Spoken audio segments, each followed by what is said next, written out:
Please, please pretend you're my daddy." The little black girl grabbed his hand with both of hers, tears streaming, body shaking, pink barrettes coming loose from her hair. She was 6 years old, terrified, running from a monster, and she ran straight to Marcus Reaper Johnson, a Hell's Angel with a criminal record longer than his arm. Behind her, a man in a blue polo shirt was walking closer, smiling, but his eyes were dead cold. "Destiny, sweetheart, come to Uncle Mike." "I don't have an Uncle Mike," she whispered. "He took me, mister. Please don't let him take me again." Marcus Reaper Johnson had been riding with the Hell's Angels for 25 years. He'd seen things that would make most men lose sleep for the rest of their lives. He'd done things he'd never talk about, not even to his closest brothers. His hands had been instruments of violence more times than he could count. But nothing, absolutely nothing, had prepared him for this moment. The little girl's hands were so small, her fingers barely wrapped around two of his. She was shaking so hard he could feel it traveling up his arm and into his chest. "Please," she said again, her voice breaking. "He's coming. The bad man is coming." Marcus looked down at her. Brown skin. Two little puffballs of hair decorated with pink barrettes that had started to come loose. A yellow sundress with small flowers on it, the kind of dress a grandmother might pick out for church. One of her sandals had come off. Her left foot was bare against the hot concrete. "What's your name, sweetheart?" "Destiny." She pressed herself against his leg, trying to disappear behind him. "Destiny Williams." "Okay, Destiny. I'm Marcus, and I need you to tell me—" "There he is." Her whole body went rigid. "That's him. That's the man." Marcus followed her gaze. A white sedan had pulled up near the gas station exit, blocking it partially. A man stepped out. White, mid-30s, khaki pants and a blue polo shirt. The kind of man who could blend into any suburban neighborhood without raising a single eyebrow. But Marcus had spent a lifetime reading people. In his world, reading people wrong got you killed. And everything about this man screamed predator. It was in the way he scanned the parking lot. Methodical. Calculated. It was in the way his eyes finally landed on Destiny and stayed there. No panic, no relief, just cold assessment. Destiny. The man started walking toward them, and now his face transformed. Concern. Worry. The perfect mask. "Baby girl, you scared me half to death. Why did you run like that?" Destiny's fingernails dug into Marcus's palm. She didn't say a word. "I'm her Uncle Mike," the man said, stopping about 10 feet away. His eyes flicked to Marcus's vest, the Hell's Angels patches, the Reaper name tag, the Death's Head insignia. "She's just upset because I told her we couldn't get ice cream until after she visits her grandmother. You know how kids are." Marcus didn't move, didn't blink.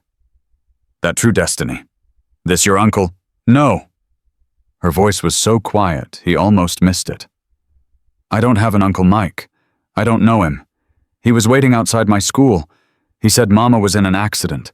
He said he was taking me to the hospital. But then he didn't go to the hospital. He went the other way, and he locked the doors." The man's mask slipped for just a fraction of a second. The eyes went flat. Dead. Then the concern was back. "She's confused," the man said. "She's only 6. Her mother is my sister, and she asked me to, what's her mother's name?"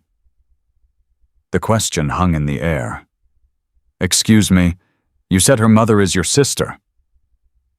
Marcus took one step forward. Just one. But it was enough to make the man take one step back. What's your sister's name? I don't have to. Destiny. Marcus kept his eyes locked on the man. What's your mama's name? Brenda. Brenda Williams. Marcus waited. The man's jaw tightened. 3 seconds passed. 5. 7. This is ridiculous, he finally said. I don't need to prove anything to some... He gestured at Marcus's vest. Criminal. Destiny, come here right now. Your mother is going to be very upset. Destiny pressed harder against Marcus's leg. She was crying now, silent tears rolling down her cheeks. She's not going anywhere with you. You can't just... I said... Marcus's voice dropped to something barely above a whisper. She's not going anywhere with you.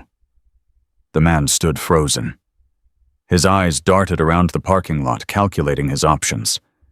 2 other cars at the pumps, an older couple walking into the convenience store, a truck driver on his phone by the diesel pumps.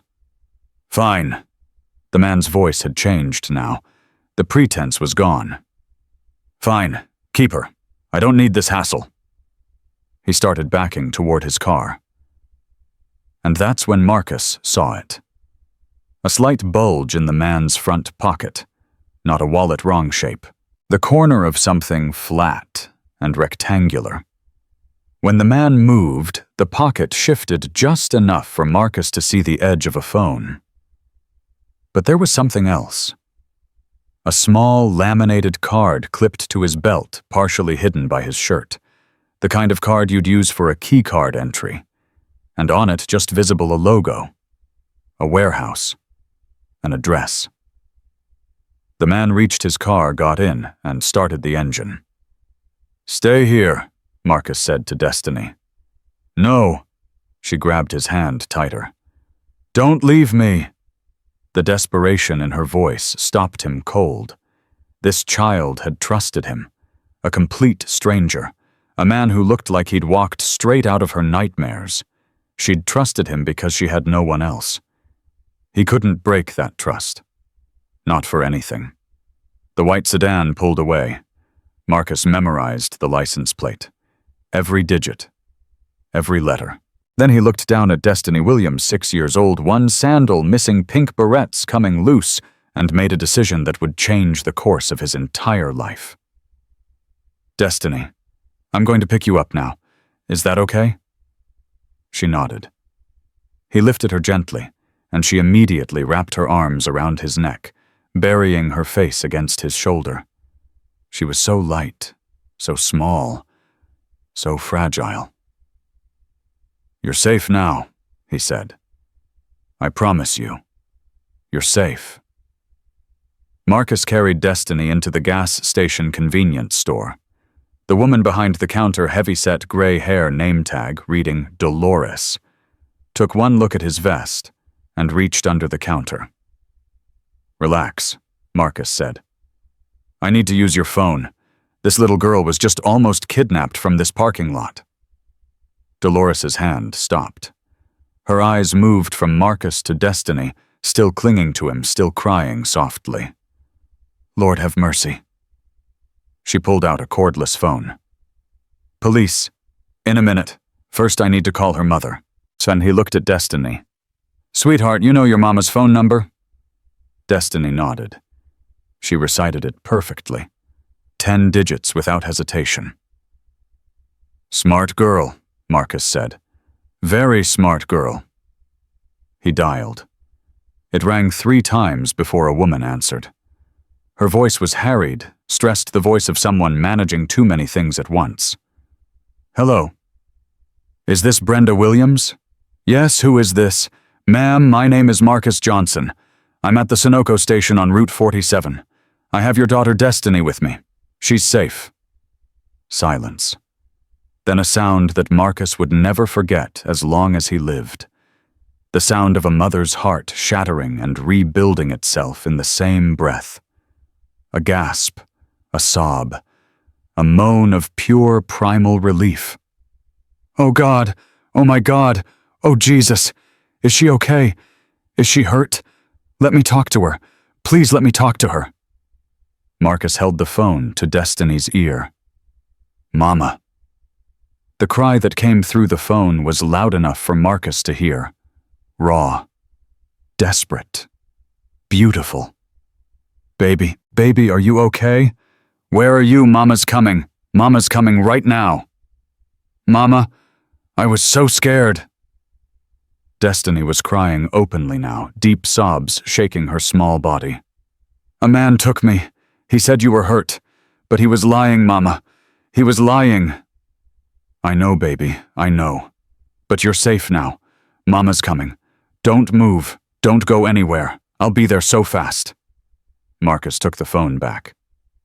"Mrs. Williams, how far away are you?" 20 minutes. Maybe 15 if I— Oh God, I'm at work. I'm coming.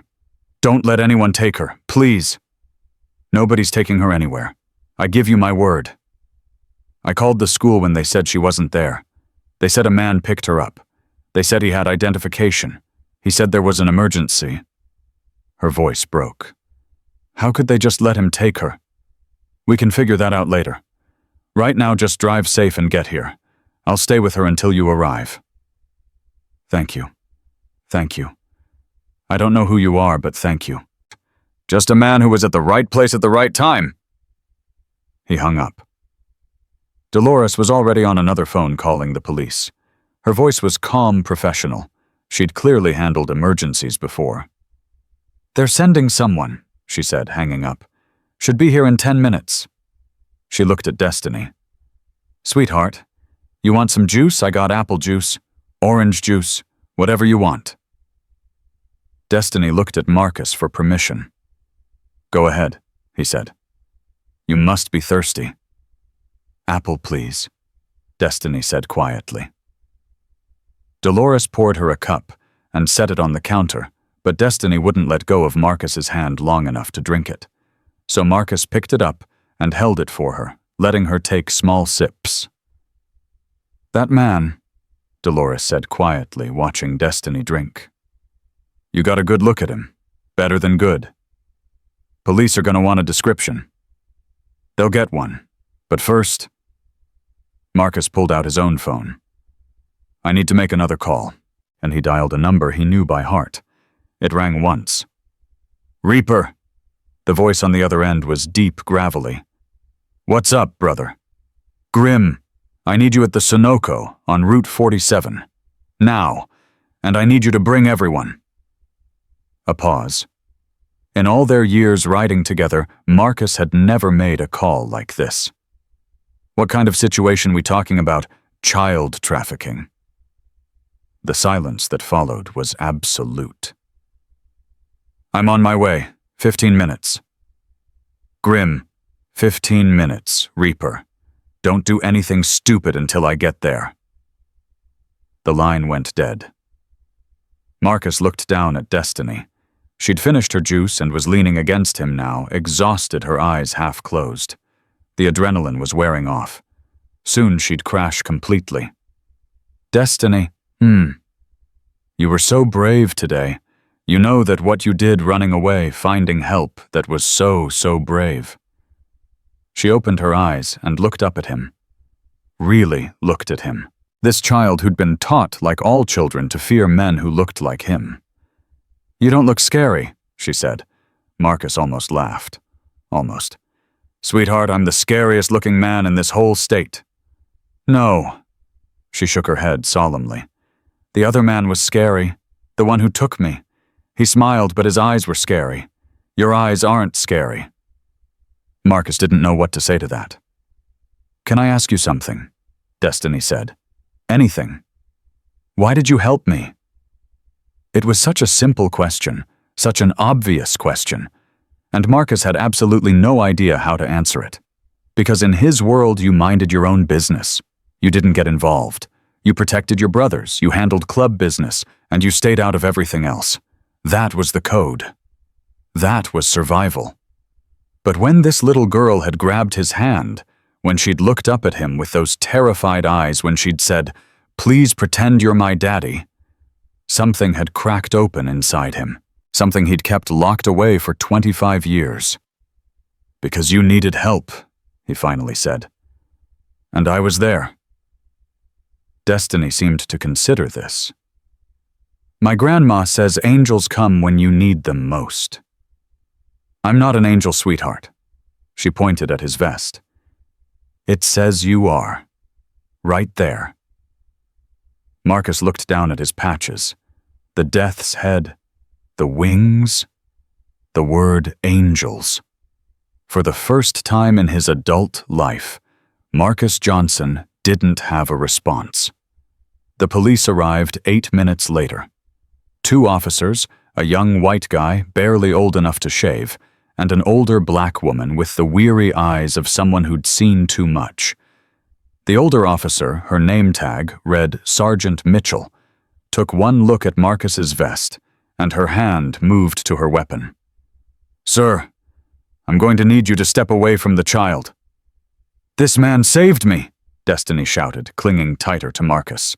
He saved me from the bad man. Don't hurt him. Sergeant Mitchell's eyes moved from Marcus to Destiny to Marcus again. Ma'am, Marcus said, keeping his voice calm, his hands visible.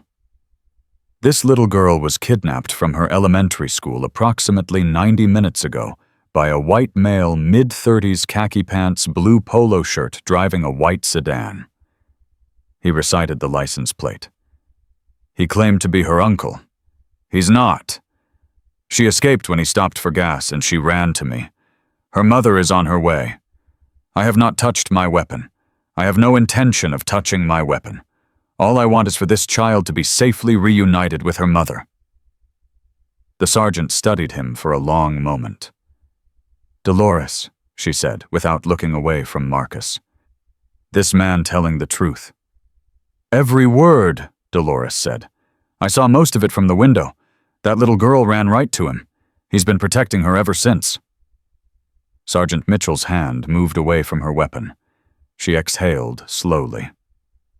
Okay, let's start from the beginning. Marcus was still giving his statement when the roar of motorcycles filled the parking lot. 12 Harleys. 12 men in leather cuts bearing the same patches as his. They pulled in and parked in formation engines, dying one by one until silence returned. The younger officer's hand went to his gun. Sergeant Mitchell stopped him with a look. Sergeant? A massive man with a gray beard and arms like tree trunks approached. He moved slowly, deliberately, non-threatening despite his size. I'm David Green. They call me Grim. I'm the president of this chapter. Reaper called me. I'm aware of who you are, Mr. Green. Sergeant Mitchell's voice was carefully neutral. I'm also aware of your organization's reputation. Fair enough. Grim stopped a respectful distance away. We're not here to cause trouble. We're here because one of our brothers says a child was in danger. And there are some lines, Sergeant, that even men like us don't cross. Destiny tugged on Marcus's hand. Are those your friends? Yeah, sweetheart. Those are my brothers. They look scary. You scared of them? She looked at the wall of leather and tattoos and scarred faces. Then she looked back at Marcus. No, they're your friends, so they must be okay. Grim, who had overheard, cracked what might have been a smile. Smart kid. Brenda Williams's car practically flew into the parking lot 17 minutes after Marcus's call. She was out of the driver's seat before the engine had fully stopped running toward the group of police and bikers, with the single-minded intensity of a mother who'd spent the last 2 hours in hell. Destiny, Destiny, Mama! Destiny released Marcus's hand the first time she'd let go since grabbing it and ran toward her mother. They collided in the middle of the parking lot. Brenda fell to her knees, wrapping her daughter in her arms so tightly it looked almost painful. They were both crying, both speaking at once, both holding on like the world itself was trying to tear them apart. My baby, my baby, my baby. Mama, I was so scared. He said you were hurt, but he was lying. I know, baby, I know. Mama's here now. Mama's never letting you go. Marcus watched from a distance. Something twisted in his chest. Something old. Something buried. He'd never had this. Never known this. His own mother had left when he was 4 years old. His father had died in prison when he was 12. The only family he'd ever known wore leather vests and rode Harleys. But this pure, desperate, unconditional love, this was something else entirely. Brenda finally looked up. Her eyes, still streaming tears, found Marcus.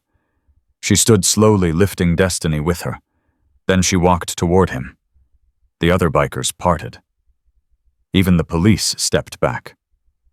Brenda Williams stopped directly in front of Marcus Johnson. She was a small woman, barely reaching his shoulder. Her nursing scrubs were wrinkled, her hair escaping from its bun, her face swollen from crying. "You saved my daughter." "She saved herself, ma'am. She was smart enough to run. I just happened to be there." "No." Brenda shook her head fiercely. "Don't do that. Don't diminish what you did. I know who you are. I know what that vest means. I know what people think when they see men like you. But you saved my baby. You stayed with her. You called me. You protected her." She shifted Destiny to one hip and reached out with her free hand, taking Marcus's massive hand in her small one. "Thank you," she said, "from the bottom of my heart, from my mother's heart, to yours. Thank you." Marcus didn't know how to respond. He'd never been thanked like this, never been looked at like this, like he was something other than a monster. "I need to ask you something," Brenda said. "Anything." "The man who took her, are the police going to catch him?" Marcus looked at Sergeant Mitchell, who was speaking rapidly into her radio. An APB had already been issued. The license plate was being run. Multiple units were responding. "They're trying," he said carefully. "Trying." Brenda's jaw tightened. "That man looked right into my daughter's eyes and told her I was hurt. He made her believe her mama was dying. He put her in his car and locked the doors. And all the police can do is try, 'Ma'am.' No, I want you to look me in the eye and tell me the truth. Is this man going to be caught? Is he going to face justice, or is he going to disappear and do this to another little girl?" Marcus held her gaze. "I don't know if the police will catch him," he said slowly. "But I can tell you this, I saw his face. I know his car, I know his license plate. And I know there was a card on his belt, a key card with an address on it." "What are you saying?" "I'm saying that men like me, we have resources that the police don't. We have people everywhere, and we have our own code of justice." Brenda's eyes widened slightly. "You would do that for us, for her?" Marcus looked at Destiny, who was watching him with those big, trusting eyes. "What that man tried to do to your daughter, it's the worst crime there is. In my world, there's no coming back from that. There's no forgiveness for that. There's no mercy for that." He stepped closer, lowering his voice so only Brenda could hear. "I'm not going to make you promises I might not be able to keep. But I will tell you this, I'm not going to stop. Not until I know for certain that this man can never hurt another child again." Brenda was silent for a long moment. "I should be afraid of you," she whispered. "Everything I've ever been taught tells me I should be afraid of you." "Maybe you should be." "But I'm not," she squeezed his hand. "Because you saved my daughter.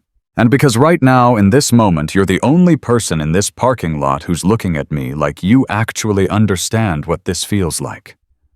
I don't have children, ma'am. I've never been a father. But I understand evil. And I understand what has to be done when you meet it." Destiny reached out from her mother's arms and touched Marcus's face, her small hand against his bearded cheek. "You're a good guy," she said with absolute certainty. "I knew it when I saw you." Marcus felt something crack inside him, something break, something he hadn't even known was still there. Yeah, sweetheart. His voice was rougher than he intended. How'd you know that? Because I asked God for help. And then I saw you. And I just knew. Grim appeared at Marcus's shoulder. Brother, we need to talk. Marcus gave Destiny one last look. She was nuzzling into her mother's neck, now her eyes finally beginning to close, and followed Grim to where the other bikers had gathered. What do we know? Grim asked. White male 30s drives a white sedan.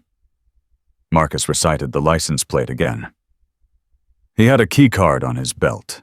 Some kind of warehouse. I couldn't see the full address, but there was a logo looked like a shipping company. That's not much to go on. It's enough. Grim studied him. You're taking this personal. Damn right I am. Why? Marcus didn't answer immediately. He looked back at Brenda and Destiny, mother and daughter, reunited, clinging to each other in the fading afternoon light. She asked me to pretend I was her daddy. And for about 30 seconds I did. I pretended I was somebody's father, and in that 30 seconds, I felt something I haven't felt in 25 years. What's that? Marcus turned back to Grim. Like I was doing something that mattered. Grim was quiet for a long moment. Then he nodded slowly. All right, brother. Then let's make it matter. Ghost, he called over his shoulder. Get over here. We got work to do. A younger man approached, thin, pale, with the look of someone who spent more time with computers than motorcycles, but the patches on his vest were earned, not given. What do you need? A white sedan with this plate number. Grim repeated the digits. And any warehouse in a 50-mile radius with a logo that looks like a shipping company. I'll have something within the hour. As Ghost moved away, already pulling out his phone, Sergeant Mitchell approached the group. Gentlemen, her voice was carefully professional. I appreciate what you did here today. Mr. Johnson, your information has already led to a positive ID on the suspect. His name is Michael Porter. He has 2 prior arrests for child endangerment, both charges dropped due to insufficient evidence. Marcus's jaw tightened. Dropped. He's smart. He knows the system. He knows how to avoid leaving evidence. Not this time. No. Sergeant Mitchell allowed herself a small, grim smile. Not this time. We have an eyewitness, a very credible, very sympathetic eyewitness, and thanks to you, we have his plate number. We're going to get him. And then what? Then he goes to trial, and hopefully this time justice is served. Hopefully. Marcus let the word hang in the air. Sergeant Mitchell held his gaze. I know what you're thinking, Mr. Johnson, and I'm going to strongly advise you not to do anything foolish. Let us handle this. Sergeant, with all due respect, your system let this man walk free twice. If it hadn't been for a 6-year-old girl's courage and pure dumb luck, she'd be gone right now. Vanished. Another missing child poster that nobody looks at anymore. I understand your frustration. I don't think you do. I don't think anyone does who hasn't stood in this parking lot holding a terrified little girl's hand, watching the man who tried to steal her life just drive away. Where Sergeant Mitchell was silent. We'll be in touch if we need any additional statement, she finally said. And Mr. Johnson, thank you. Whatever else is true, whatever history exists between organizations like yours and law enforcement, today you did a good thing. She walked away. Marcus watched her go. Brother. Grim's hand landed on his shoulder. Whatever happens next, we do it smart. We do it right. We don't just get this one man, we find out who he works with, who he sells to. We tear the whole network down. And then, Grim's grip tightened. And then we make sure none of them ever hurt another child again. Marcus nodded slowly. For Destiny. For all of them. The sun was beginning to set when Brenda finally prepared to leave. Destiny had fallen asleep in her arms, exhausted from the ordeal. Mr. Johnson. Marcus turned. "I don't know how to repay you," Brenda said quietly. "I don't have money. I'm a single mom working double shifts just to keep the lights on. But if there's ever anything at all that I can do, there is one thing. Name it. Keep her safe, love her, raise her to be as brave as she was today. That's all the payment I need." Brenda's eyes filled with tears again. "Can I ask you something personal?" "Go ahead." "Do you have children?" "No." "Have you ever wanted them?" Marcus thought about the question, really thought about it. "I never thought I was the kind of man who should have children. Never thought I had anything to offer a kid." But he looked at Destiny sleeping peacefully in her mother's arms. This little girl who'd trusted him, who'd seen something in him that no one else had ever seen. But maybe I was wrong about that. Brenda smiled through her tears. "You were wrong. Definitely wrong." She started toward her car, then stopped.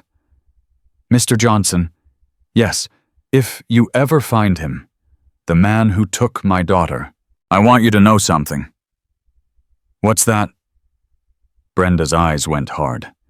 For just a moment, Marcus saw something in this small, exhausted, loving mother that he recognized. Something ancient. Something fierce. "I don't care what happens to him. I don't care how it happens. I just want to know that he can never ever do this to another child. Do you understand me?" "I understand you." "Good." She put Destiny in the car seat, buckled her in gently, then got behind the wheel. As she drove away, Destiny stirred just long enough to wave one small hand out the window. Marcus waved back, and somewhere deep inside him, in a place he'd thought was dead forever, something began to wake up. Ghost found the warehouse in 47 minutes. Abandoned industrial complex south side of the county. Used to be a shipping distribution center. Been closed for 3 years. But here's the thing, the power's still on. Someone's paying the electric bill. What else? I ran Porter's known associates. Found a network of shell companies, all connected to a property management firm that owns that warehouse. And Reaper. Ghost looked up from his laptop. There's a pattern. Every 6 weeks, like clockwork, there's a spike in activity at that location. Vehicles coming and going at night. And it lines up with the dates of several missing children reports in a 3-state area. Marcus's hands curled into fists. How many children? Over the past 18 months. At least 15 that I can connect to this pattern. Maybe more. 15 children. 15 families destroyed. 15 lives stolen. And Michael Porter had almost made Destiny Williams number 16. When's the next scheduled meeting? Ghost checked his data. Tonight. Based on the patterns, something's happening at that warehouse tonight. Marcus looked at Grimm. We can't wait for the police. No. Grimm's voice was like gravel. We can't. He turned to address the gathered brothers. Listen up. What we're about to do, there's no coming back from. This isn't club business. This isn't about territory or money or respect. This is about children. And I need to know right now that every man here is ready to do whatever it takes. Not a single man hesitated. Not a single man looked away. For the children, someone said. And then, like a prayer, like an oath, like a promise written in blood, 12 voices spoke as one. For the children. Marcus thought about Destiny Williams, about her small hand in his, about the absolute trust in her eyes when she'd said, You're a good guy. I knew it when I saw you. He'd spent 25 years being the monster. Maybe it was time to become something else. The 12 Harleys roared through the night like thunder rolling across the earth. Marcus rode at the front, his mind locked on one thing only. That warehouse, those children, and the monsters who thought they could operate in the shadows forever. Ghost's voice crackled through the Bluetooth in Marcus's helmet. 2 miles out.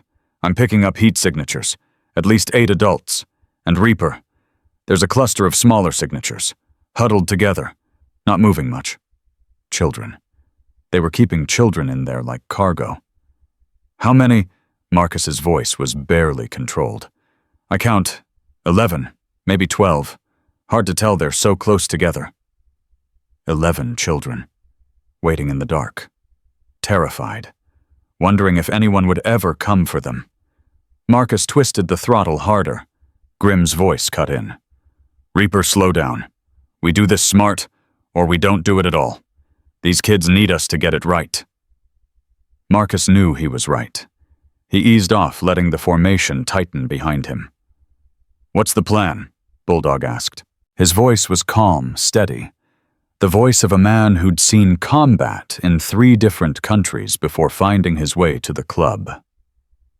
Ghost, what are we looking at for entry points? Main entrance on the north side, loading dock on the east, emergency exit on the south, but it's chained from the outside, and there's a service door on the west that's probably their primary entry. Guards. 2 outside, both armed, handguns visible. There could be more inside. Marcus processed the information. 2 guards, 8 adults total, 12 Hell's Angels. The numbers were in their favor, but not by much, and every second they spent fighting was a second those children remained in danger. We split up, Marcus said. Grimm, you take 4 brothers to the loading dock. Bulldog, you take 3 to the main entrance. I'll take Ghost and 2 others through the service door. That only leaves 1 man for the south exit. I'll cover it, a voice said. Preacher, the oldest member of the chapter, 67 years old, with hands that still remembered how to handle any weapon ever made. Anyone runs, they run into me. Good. We move in 60 seconds. No guns unless absolutely necessary. We want these bastards alive enough to talk alive enough to give up everyone they work with. And if they resist? Bulldog asked. Marcus's jaw tightened. Then we do what needs to be done. The bikes went silent 1/2 mile from the warehouse. They walked the rest of the way, shadows moving through shadows. Marcus had done this before, approached targets in the dark, heart-pounding adrenaline screaming.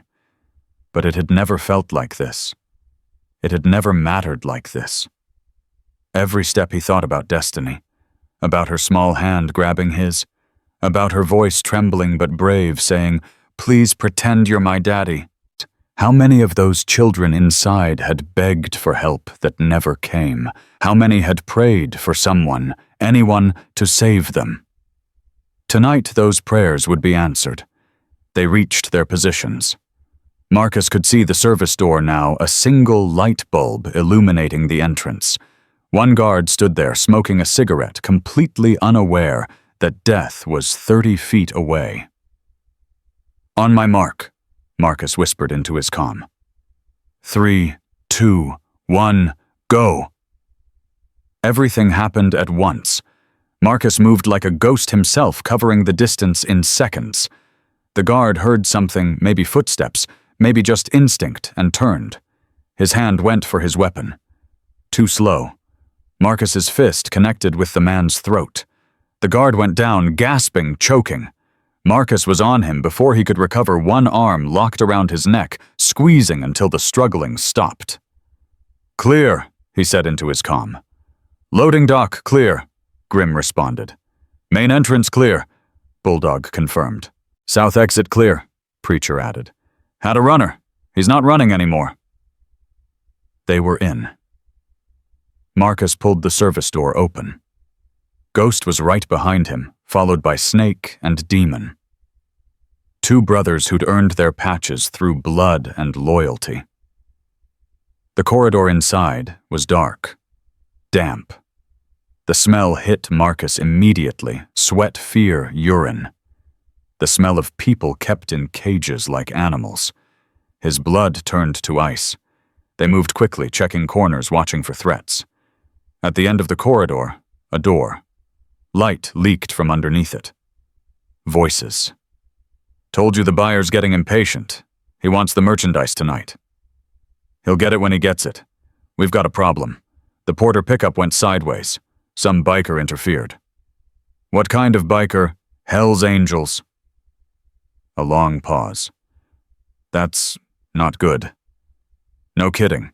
We need to move up the timeline. Get the product out of here tonight. All of it. Product. They were talking about children like they were products. Marcus felt something snap inside him. Something that had been held together by 25 years of discipline and self-control. He looked at Ghost. At Snake. At Demon. They understood without words. Marcus kicked the door in. The room erupted into chaos. 4 men inside, all of them scrambling for weapons for cover for escape. But there was nowhere to go. Marcus was already moving his body, remembering every fight, every war, every moment of violence that had defined his life. But this was different. This wasn't about territory or money or pride. This was about children. The first man reached for a gun on the table. Marcus grabbed his wrist, twisted, heard the bone snap. The man screamed. Marcus silenced him with a knee to the face. The second man tried to run. Snake caught him, slammed him into the wall so hard the drywall cracked. Going somewhere! The third man pulled a knife. Demon smiled, actually smiled, and in one fluid motion disarmed him and put him on the ground with the blade pressed against his own throat. You want to live, then don't move. The fourth man, older, better dressed, the one who'd been giving orders, raised his hands slowly. You're making a mistake, he said. His voice was calm. Too calm. Do you have any idea who you're dealing with? Marcus crossed the room in 3 steps. He grabbed the man by his collar and lifted him off his feet. I know exactly who I'm dealing with. You're the scum who steals children, who sells them, who destroys families for profit, and tonight your business ends. You can't. Where are they? I don't know what you're talking about. Marcus tightened his grip. The children. Where are the children? There are no. Marcus slammed him against the wall. Once, twice, 3 times. I said, where are the children? The man's composure cracked. Fear flooded his eyes. Basement. There's a basement. Through that door down the stairs. But listen to me, you don't understand. Marcus dropped him and moved toward the door. Ghost stayed behind to secure the prisoners. The stairs led down into darkness. Marcus descended slowly, his heart pounding so hard he could feel it in his throat. He didn't know what he would find. He didn't know if he was ready for what he would find. Then he reached the bottom, and his world stopped. Cages.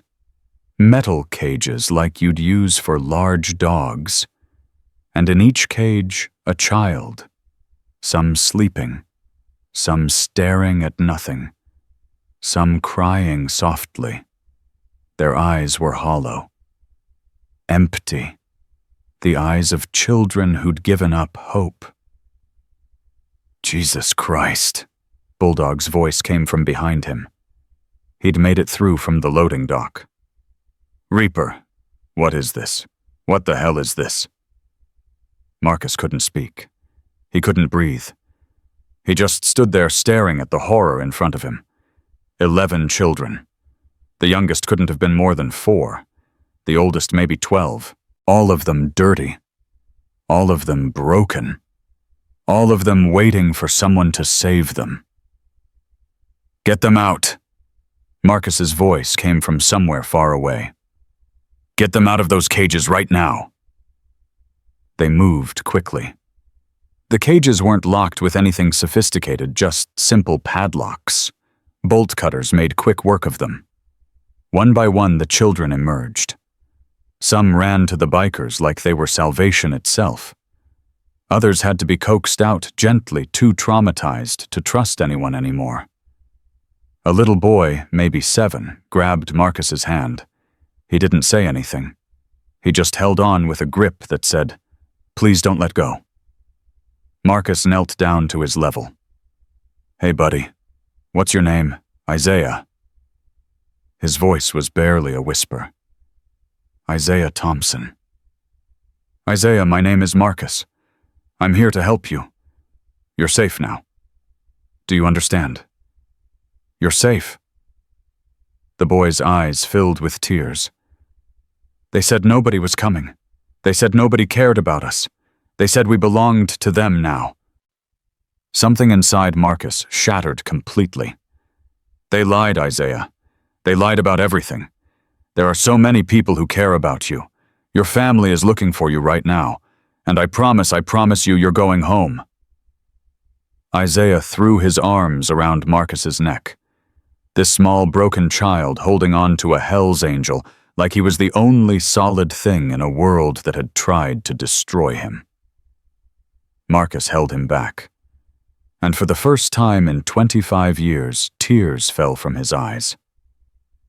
Grimm's voice crackled through the calm.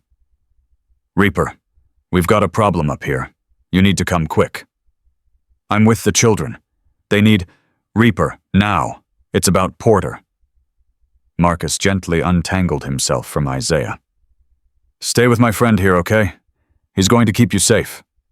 He handed the boy to Bulldog, who looked just as wrecked as Marcus felt. Back upstairs, the scene had changed. The 4 men were on their knees, zip-tied.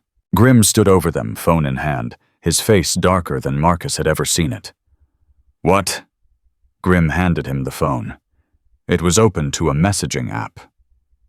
Marcus read, and his blood turned to fire. "Porter.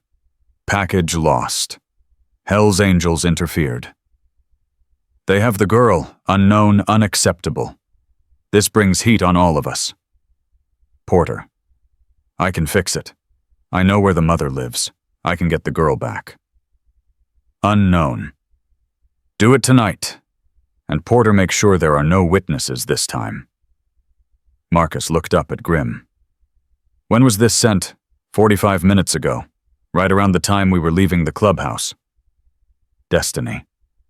Porter was going after Destiny. "We have to move, now." Marcus was already heading for the door. "Ghost call Brenda Williams. Warn her. Everyone else stay here, secure the children, wait for Detective Martinez. I'm going to— Reaper, wait." Grimm grabbed his arm. "You can't just— He's going after her, Grimm. He's going back for Destiny. That little girl trusted me. She asked me to be her daddy. And if something happens to her because I was here instead of there—" He couldn't finish the sentence. Grimm studied him for a long moment. Then he nodded. "Snake Demon, go with him. The rest of us stay here. Ghost, make that call. Get someone to that house." Marcus didn't wait for anything else. He was out the door on his bike engine, roaring before anyone could stop him. The ride to Brenda Williams's house was the longest 20 minutes of Marcus's life. Every red light felt like an eternity. Every second was a second that Porter could be getting closer, doing something terrible, destroying everything that little girl had survived. Ghost's voice came through his helmet. "I can't reach her. Phone's going straight to voicemail." "Keep trying." "I'm calling 911, sending police to her address."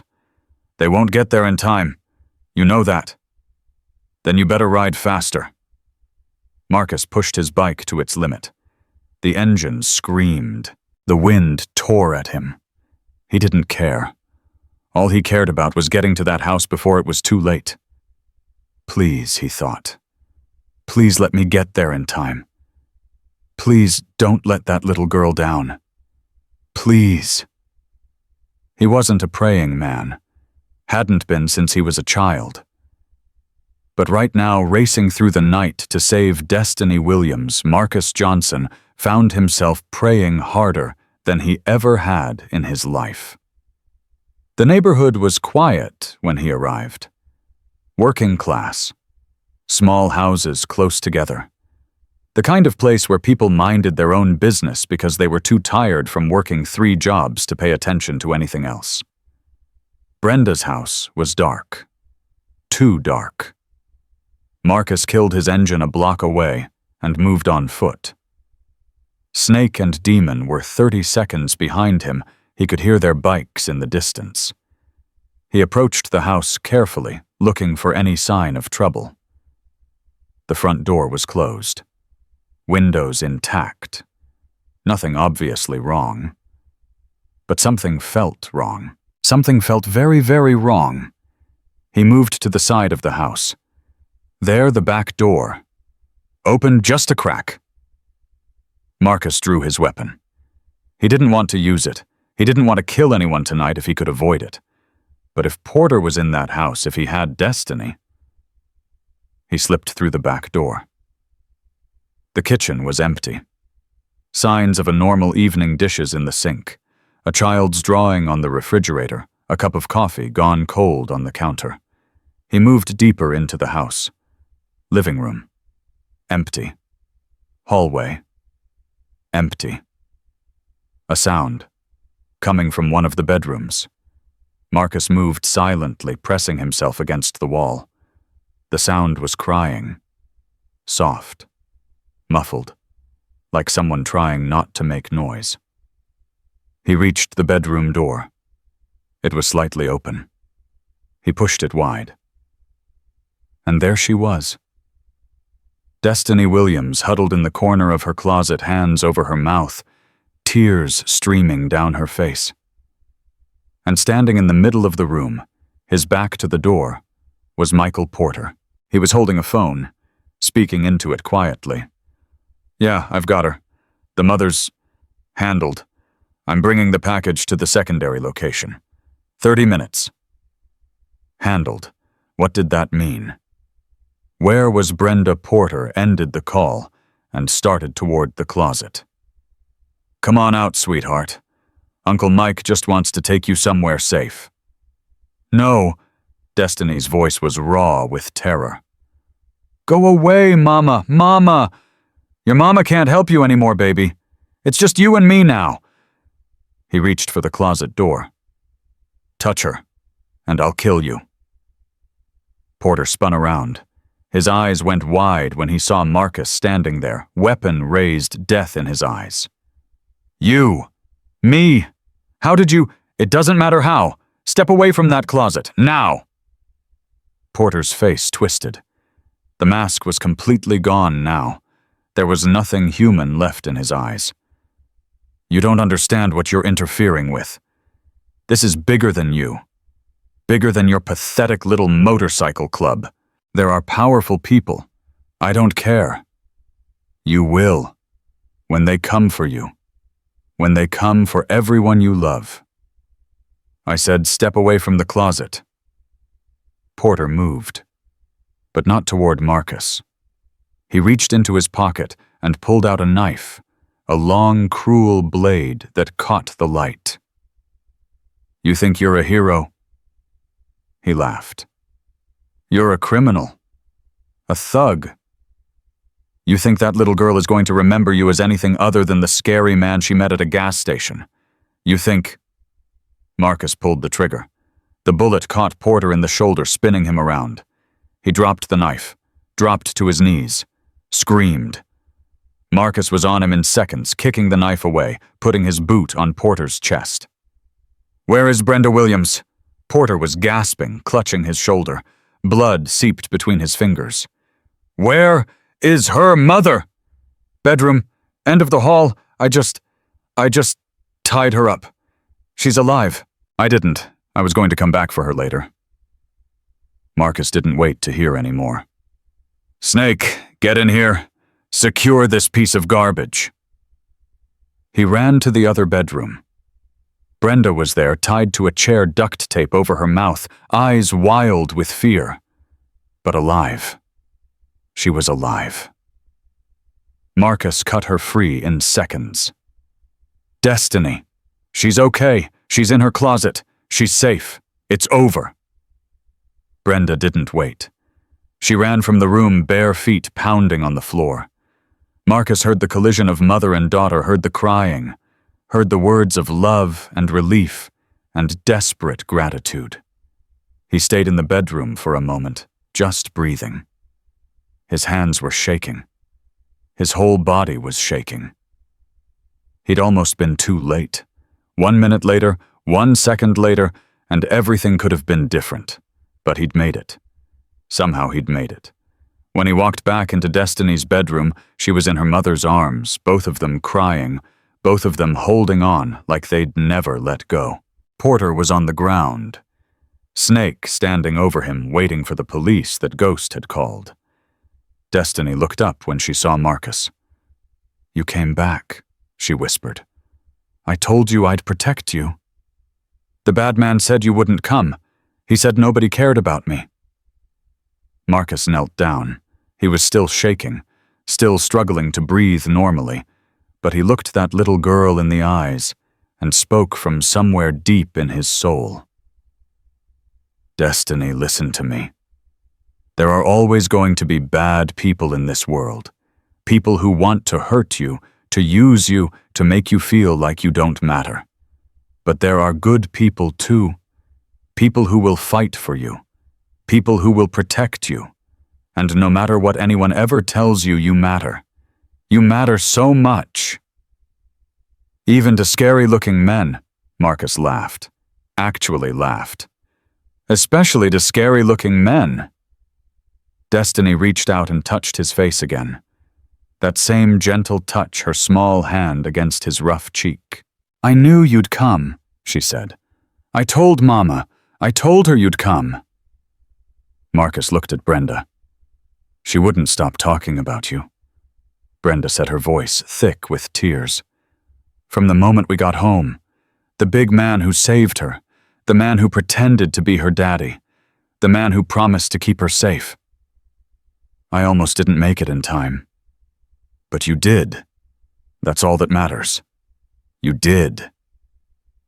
Sirens wailed in the distance, getting closer. The cavalry was finally arriving. "I have to go," Marcus said. "The police will have questions. Things might get complicated." "Wait," Brenda grabbed his hand. "Will we see you again?" Marcus looked at Destiny, at her pink barrettes, at her tear-stained face, at the absolute trust in her eyes. "Yeah," he said. "Yeah, I think you will." He stood nodded to Snake and walked out the back door just as the first police cars pulled up in front. In the darkness of the backyard, Marcus leaned against the fence and finally let himself fall apart. His knees buckled, his chest heaved. The tears came, and this time he didn't try to stop them. He'd spent 25 years building a reputation as a man to be feared. A man without weakness. A man who felt nothing.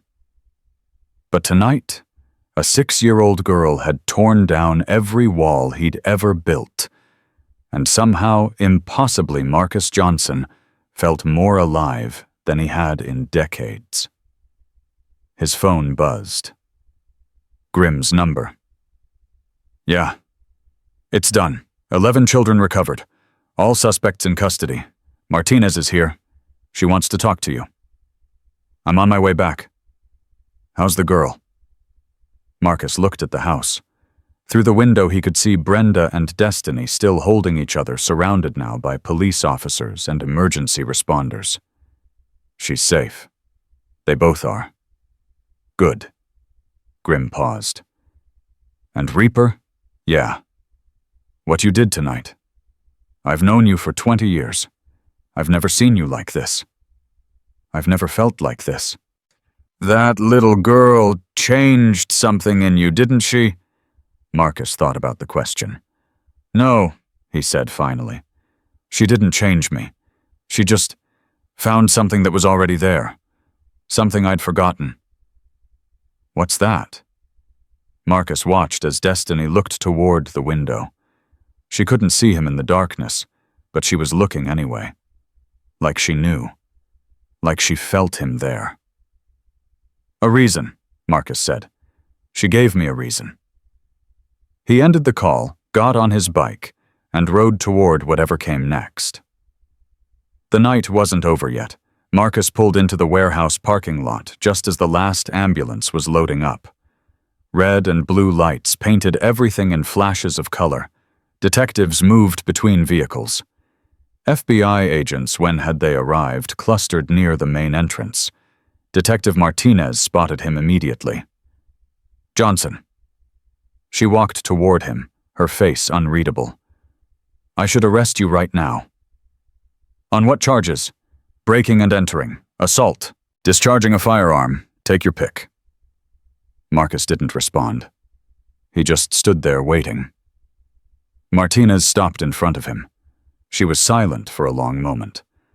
Then, to his surprise, she extended her hand. "Thank you." He shook it slowly. "I thought you were going to arrest me." "I should, but those 11 children are going home to their families tonight because of what you did. Michael Porter is in custody because of what you did. And the evidence we recovered from this warehouse is going to bring down one of the largest trafficking networks on the East Coast. So we're good? No, we're not good. You're a vigilante. You operated outside the law. You shot a man." She paused. "But right now, I'm choosing to focus on the results rather than the methods." Grimm approached them. "Detective, my brother acted in defense of a child. Everything he did tonight was to save lives." "I know." Martinez looked between them. "I've been doing this job for 15 years. I've seen a lot of monsters, but I've never seen anything like what was in that basement." Her voice cracked slightly. "Those children, some of them had been missing for months, years. Their families had given up hope. And now they're going home. Every single one of them. We've already identified 8. The others, it might take time. Some of them are too traumatized to speak." Marcus thought about Isaiah, about his small hand gripping Marcus's, about his hollow eyes and broken voice. The boy, Isaiah Thompson. What happened to him? Martinez checked her notes. "Reunited with his mother an hour ago. She hadn't stopped crying since we called." She looked up. "He asked for you, you know. Asked where the big man with the motorcycle was. Said he wanted to say thank you." Something twisted in Marcus's chest. "Tell him. Tell him he doesn't need to thank me. Tell him to just be a kid. To play. To laugh. To live. You can tell him yourself. His mother wants to meet you. So do several other parents." Martinez handed him a card. "My direct line. When you're ready, call me. There are a lot of families who want to express their gratitude." "I didn't do this for gratitude." "I know. That's exactly why they want to thank you." She walked away, already fielding calls, already managing the chaos of the biggest rescue operation in the state's history.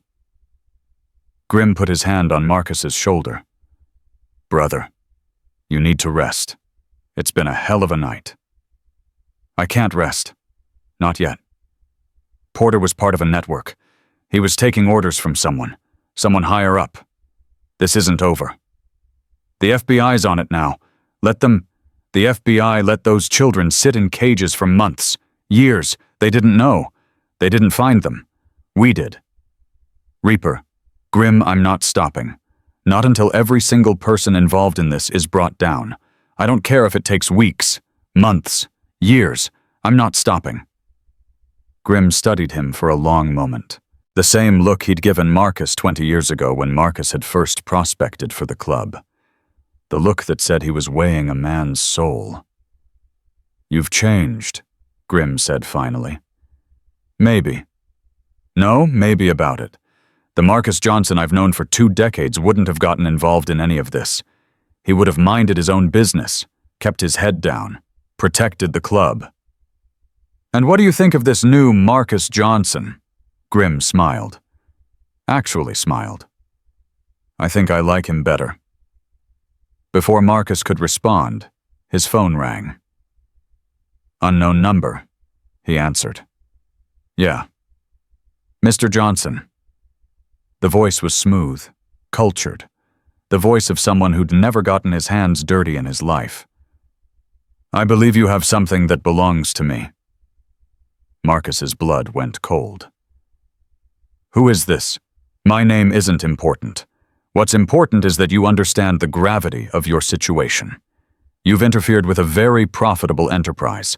You've cost me a great deal of money, and you've taken something very precious from me. If you're talking about those children, they never belonged to you. They're human beings, not property. A soft laugh. How naive. Everything belongs to someone, Mr. Johnson. Everything has a price. Those children were investments. You've stolen my investments, and I don't take kindly to thieves. Threaten me all you want. I'm not scared of you. Oh, I'm not threatening you. Not yet. I'm simply informing you. You've opened a door tonight that cannot be closed. You've inserted yourself into a world you don't understand, and that world is going to swallow you whole. Who are you? I'm the man who's going to destroy everything you love. I'm the man who's going to turn every member of your pathetic little motorcycle club into a target. I'm the man who's going to find that little girl Destiny, isn't it? And I'm going to show you what happens to people who interfere with my business. Marcus's hand tightened on the phone so hard the plastic creaked. You touch her, and there's nowhere on this earth you can hide from me. Bold words from a man who doesn't even know my name. Enjoy your victory, Mr. Johnson. It will be short-lived. The line went dead. Marcus stood frozen, his mind racing. This wasn't over. It was far from over. The man on the phone wasn't bluffing. The calm confidence in his voice, the specific threat against Destiny, this was someone who was used to getting what he wanted. Who was that? Grimm asked. Trouble. Marcus was already dialing. Ghost, I need you to trace a call that just came into my phone. Unknown number, and I need you to do it fast. On it. Give me 10 minutes. You've got 5. He hung up and turned to Grimm. We need to put protection on Brenda Williams and her daughter. Now. Tonight. Someone high up in this organization just threatened them specifically. I'll send Bulldog and Preacher. No one's getting through them. And the club. We need everyone on alert. This guy talked about making us all targets. You think he's serious? I think he's the kind of man who doesn't make threats he can't back up. This is someone with resources, money, power, and we just took something from him that he can't get back. Grimm nodded slowly. I'll call church. Get everyone in. We lock down, we protect our own, and we figure out who this bastard is. And then we do what we do best. We go to war. The next 6 hours were a blur of activity. Ghost traced the call to a burner phone dead end. But he didn't stop there. He dug into the warehouse records, the shell companies, the financial trails. And slowly, piece by piece, a picture began to emerge. The man behind the network wasn't a criminal in the traditional sense. He was a businessman. A legitimate businessman with connections to shipping real estate and private security. His name was Victor Hendricks, and he was worth an estimated $400 million. This guy's got his fingers in everything, Ghost explained, spreading documents across the clubhouse table. Charities, political campaigns. He hosted a fundraiser for children's literacy last year. The irony would be funny if it wasn't so disgusting. How does someone like this get into trafficking? Money, power, control.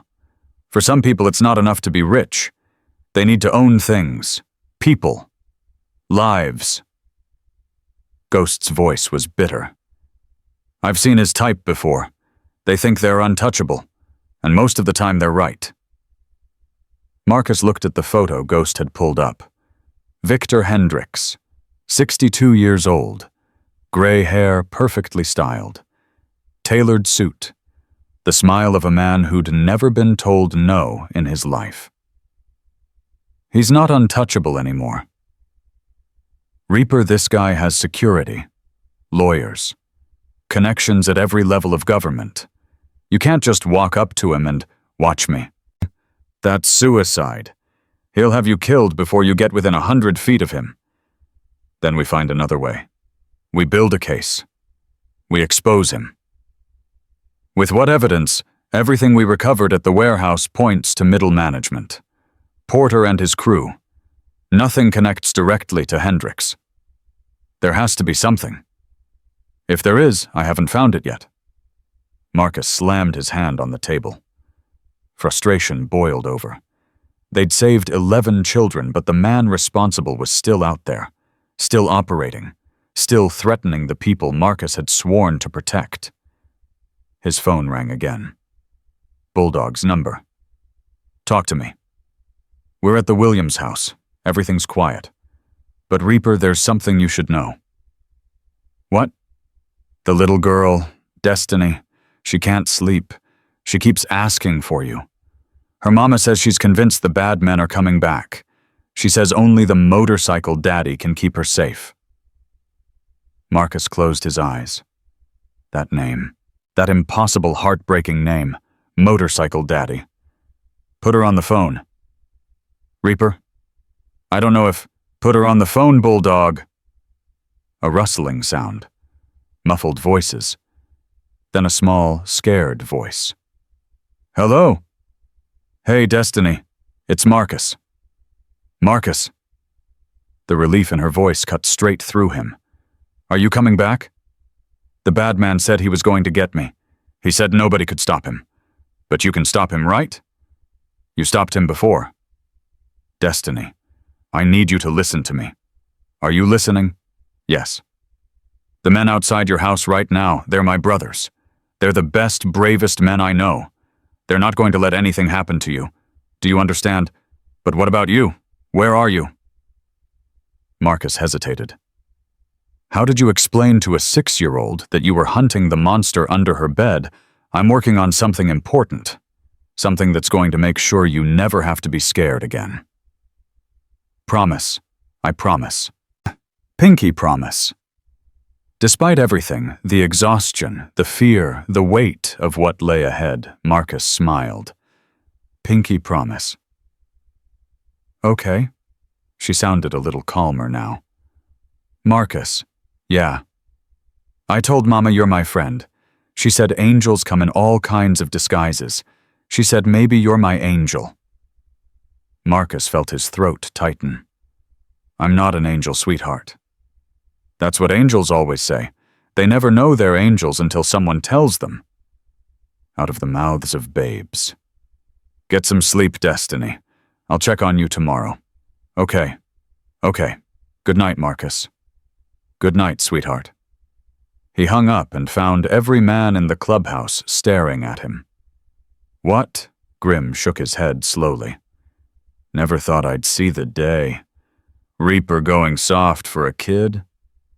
I'm not going soft. I'm going to war. There's a difference. Is there... Marcus looked at the photo of Victor Hendricks again. This man had threatened Destiny, had talked about her like she was property, had promised to destroy everything Marcus loved. Yeah, Marcus said. There is. Going soft means you stop fighting.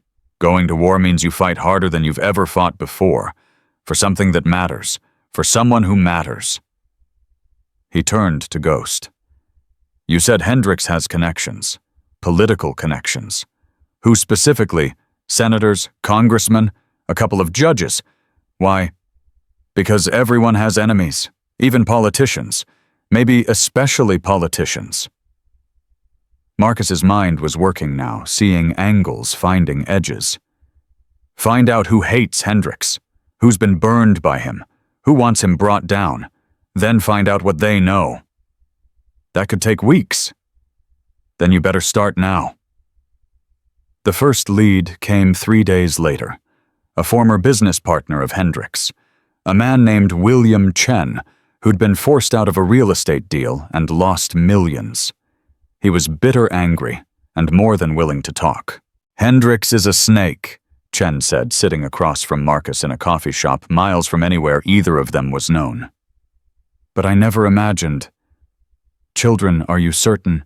11 of them, locked in cages, and that's just what we found. There could be more. Many more. Chen's face went gray. I have grandchildren. 3 of them. His hands shook as he lifted his coffee cup. What do you need from me? Information. Anything you have on Hendricks. His business dealings. His associates. His weaknesses. His weakness is his pride. He thinks he's smarter than everyone. Untouchable. He keeps records, detailed records of everything. Insurance, he calls it. If anyone ever turns on him, he has enough dirt to bring them down too. Where are these records? He has a house in the Hamptons, a vacation property. He goes there every summer. There's a safe in his office. Everything's in there. Every deal, every payoff, every secret. You know this how? Chen looked away. Because I helped him set it up. Years ago. Before I knew what kind of man he really was. What's the combination? I don't know, but I know who does. His assistant. A woman named Patricia Moore. She's been with him for 30 years, knows everything, and she hates him. Why does she stay? Fear. The same reason everyone stays in Hendrix's orbit. He makes sure you're compromised. Makes sure you've done things that can ruin you. It's his favorite game. Would she talk to me? Chen shook his head. She wouldn't talk to you. You're too visible. But she might talk to someone else. Someone who could approach her quietly. Someone she'd never see coming. Marcus thought about this. I might know someone. The someone was Detective Martinez. She was reluctant at first. Furious, actually. You want me to approach a civilian and coerce her into giving up her employer's secrets? Do you have any idea how many laws that would break? I want you to approach a potential witness who may have evidence of multiple federal crimes, including human trafficking. That's not coercion. That's investigation. And if she won't talk, she'll talk. Because according to my source, she's wanted out for years. She just needed someone to offer her away. Martinez was silent for a long moment. If this goes wrong, my career is over. If this goes wrong, Hendricks walks free and keeps doing what he's been doing. How many more children, Detective? How many more families destroyed? You fight dirty.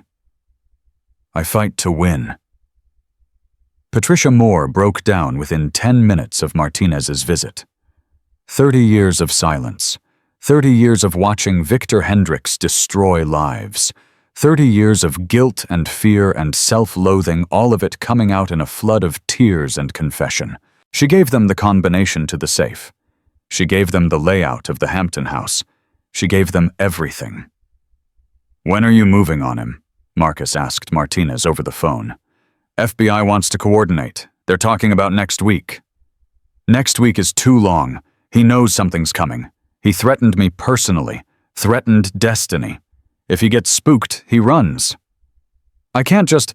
What if I can get you the evidence before the FBI's ready? What if I can give you everything in that safe? You're talking about breaking and entering. Theft. That evidence would be inadmissible. Unless it was found by someone with a legitimate reason to be in that house. Maintenance maybe. A security check. And unless that person happened to discover evidence of a crime in progress and had a moral obligation to report it. Martinez was quiet. What exactly are you planning, Johnson? The less you know, the better. But Detective, be ready. When I call, you need to move fast. Hendricks can't have any warning. This is insane. This is justice. It just looks different than what you're used to. He hung up and turned to Grimm. We're going to the Hamptons.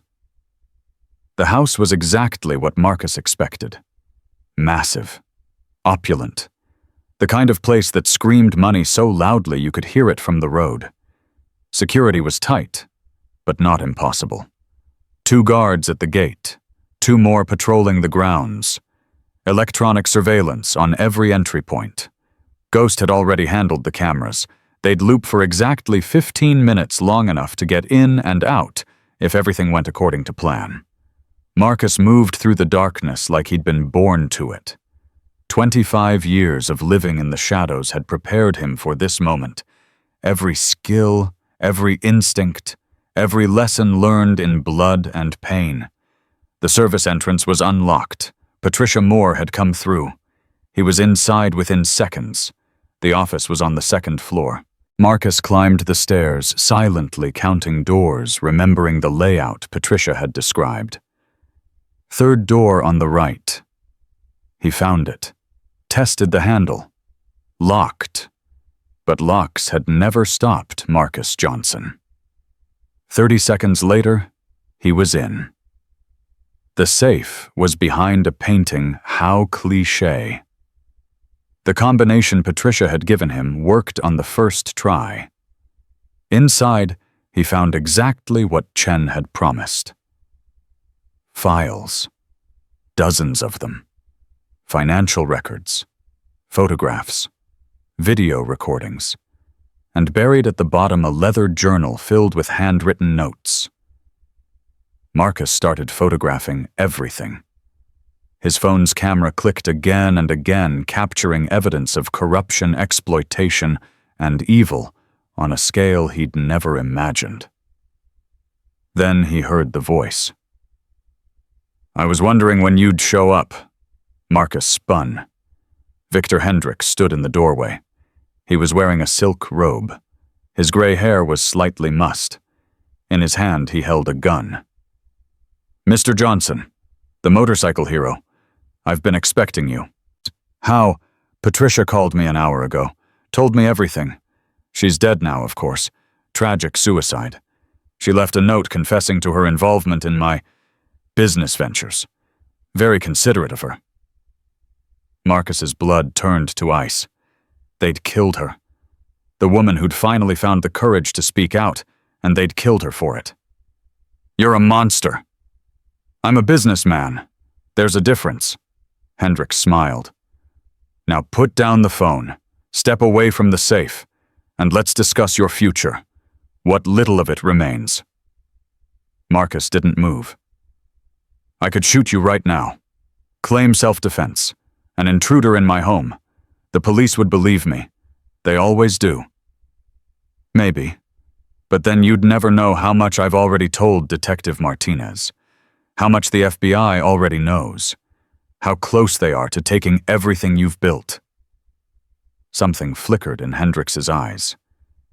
Doubt. Fear. "You're bluffing. Am I right now 11 children are with their families because of me? Your warehouse is in FBI custody. Your men are talking to save themselves. And Patricia gave us enough before you killed her to put you away for life. You have nothing. Nothing that can touch me.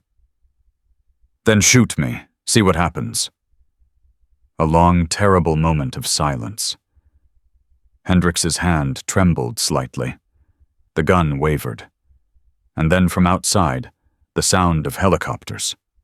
Shouting. The unmistakable chaos of a raid in progress. Hendricks's face went white. "What did you do?" "I didn't have to do anything. You did it to yourself. Every life you destroyed. Every child you stole. Every family you broke. It all comes back eventually. Tonight, it comes back for you." The door burst open. FBI agents flooded the room. Hendricks screamed something, threats maybe, or pleas, but it didn't matter anymore. Marcus stepped aside as they took him down. He watched as they cuffed the man who'd threatened destiny, the man who'd built an empire on the suffering of children. Martinez appeared at his side. "We got him. We got him. The evidence in that safe is going to destroy a lot of powerful people. Senators, judges, businessmen. This is going to shake the entire country." "Good." Marcus looked at Hendricks being dragged away. "Let it shake." Martinez studied him for a moment. "You know, when this is over, you're still going to be a criminal. Nothing about tonight changes that." "I know. But maybe it changes something else." "Like what?" She smiled slightly. Like how I think about who the good guys really are. Marcus watched as the FBI swept through Hendrix's mansion, cataloging evidence, arresting staff, dismantling an empire of evil piece by piece. Somewhere across the state, Destiny Williams was sleeping safely in her mother's arms. 11 children were home with their families. And Marcus Johnson, the man who'd spent 25 years being the monster everyone feared, finally understood what it meant to be something else entirely. His phone buzzed. A text from Bulldog. The little girl woke up. She wanted me to tell you something. What? She said to tell her motorcycle daddy that she dreamed about angels tonight, and they all had leather jackets. Marcus read the message 3 times. Then he put his phone away and walked out into the night, ready for whatever came next. The news hit like a bomb. Every network, every channel, every headline screamed the same story. Victor Hendrix, billionaire philanthropist, pillar of the community, arrested on 17 counts of human trafficking conspiracy and racketeering. 23 associates indicted. 11 children rescued. And the investigation was just beginning. Marcus watched the coverage from the clubhouse, surrounded by his brothers. They were all exhausted. None of them had slept in nearly 4 days. But none of them could look away from the television. Sources tell us the FBI raid was triggered by evidence gathered by an unlikely source, the anchor was saying. A motorcycle club with a notorious reputation. The Hells Angels, long associated with organized crime, are now being credited with saving multiple children and exposing a criminal network that had operated undetected for years. Grimm laughed bitterly. Notorious reputation. Like we're the bad guys. We were the bad guys, Marcus said quietly. For a long time. We were. And now we're something else. His phone rang. Unknown number. Marcus tensed. The last unknown call had been Hendrix. But this time, the voice on the other end was different. Mr. Johnson, this is Thomas Bradley. I'm the lead prosecutor on the Hendrix case. What do you want? I want to meet with you. Today, if possible. There are things we need to discuss. Am I under arrest? No, not yet. But there are complications. Things you need to understand before this goes any further. Marcus agreed to meet at a neutral location, a diner on the outskirts of town, the kind of place where nobody asked questions. Bradley was waiting when he arrived. Young, maybe 40, sharp suit, sharper eyes, the look of a man who'd made a career of putting dangerous people behind bars. Mr. Johnson, thank you for coming. Marcus slid into the booth across from him. Let's skip the pleasantries. What do you want? Bradley opened a folder. You broke into Victor Hendrix's home. You photographed confidential documents. You assaulted at least one of his security guards on your way out. Technically, I should be prosecuting you alongside him. But you're not. No. Because without what you did, 11 children would still be missing. Because Patricia Moore's death would have been written off as a suicide instead of the murder we now know it was. And because the evidence you gathered is going to bring down not just Hendrix, but an entire network that spans 3 countries. So what's the problem? Bradley leaned forward. The problem is that you've made powerful enemies. Hendrix was connected to people who won't go down quietly. Senators, judges, business leaders. Some of them are going to fight this. Hard. Let them fight. You don't understand. They're not just going to fight the case. They're going to fight you. Your club. Everyone you care about. Marcus's jaw tightened. Are you threatening me? I'm warning you. There's a difference. Bradley closed the folder. Yesterday I received calls from 3 different congressmen all telling me to drop certain aspects of the investigation. This morning, a judge assigned to the case suddenly recused herself without explanation. And an hour ago, I learned that my office is being audited for irregularities that didn't exist until I started building this case. They're trying to bury it. They're trying to bury me. And if they succeed, Hendricks walks.